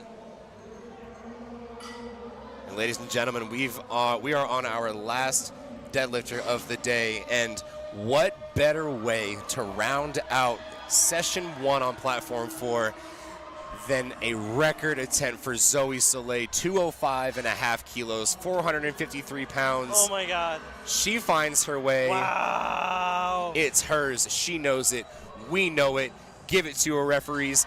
It's all hers. And ladies and gentlemen, that is a world record for Zoe Soleil Goikman, 205.5 kilos. And what a finish that was for platforms 3 and 4. Team 3, 205.5. Oh my God. Pulling more than most open men I know at that same body weight. Goodness gracious. Wow. What a finish that was, ladies and gentlemen. I don't think we could have asked for a better finish than that. Zoe Soleil. I mean, And not to mention, I mean, what an excellent thanks for the show. motivation for tomorrow. Oh my goodness, yeah. See, now you can't miss. Well, you say that. He said, well. You say that.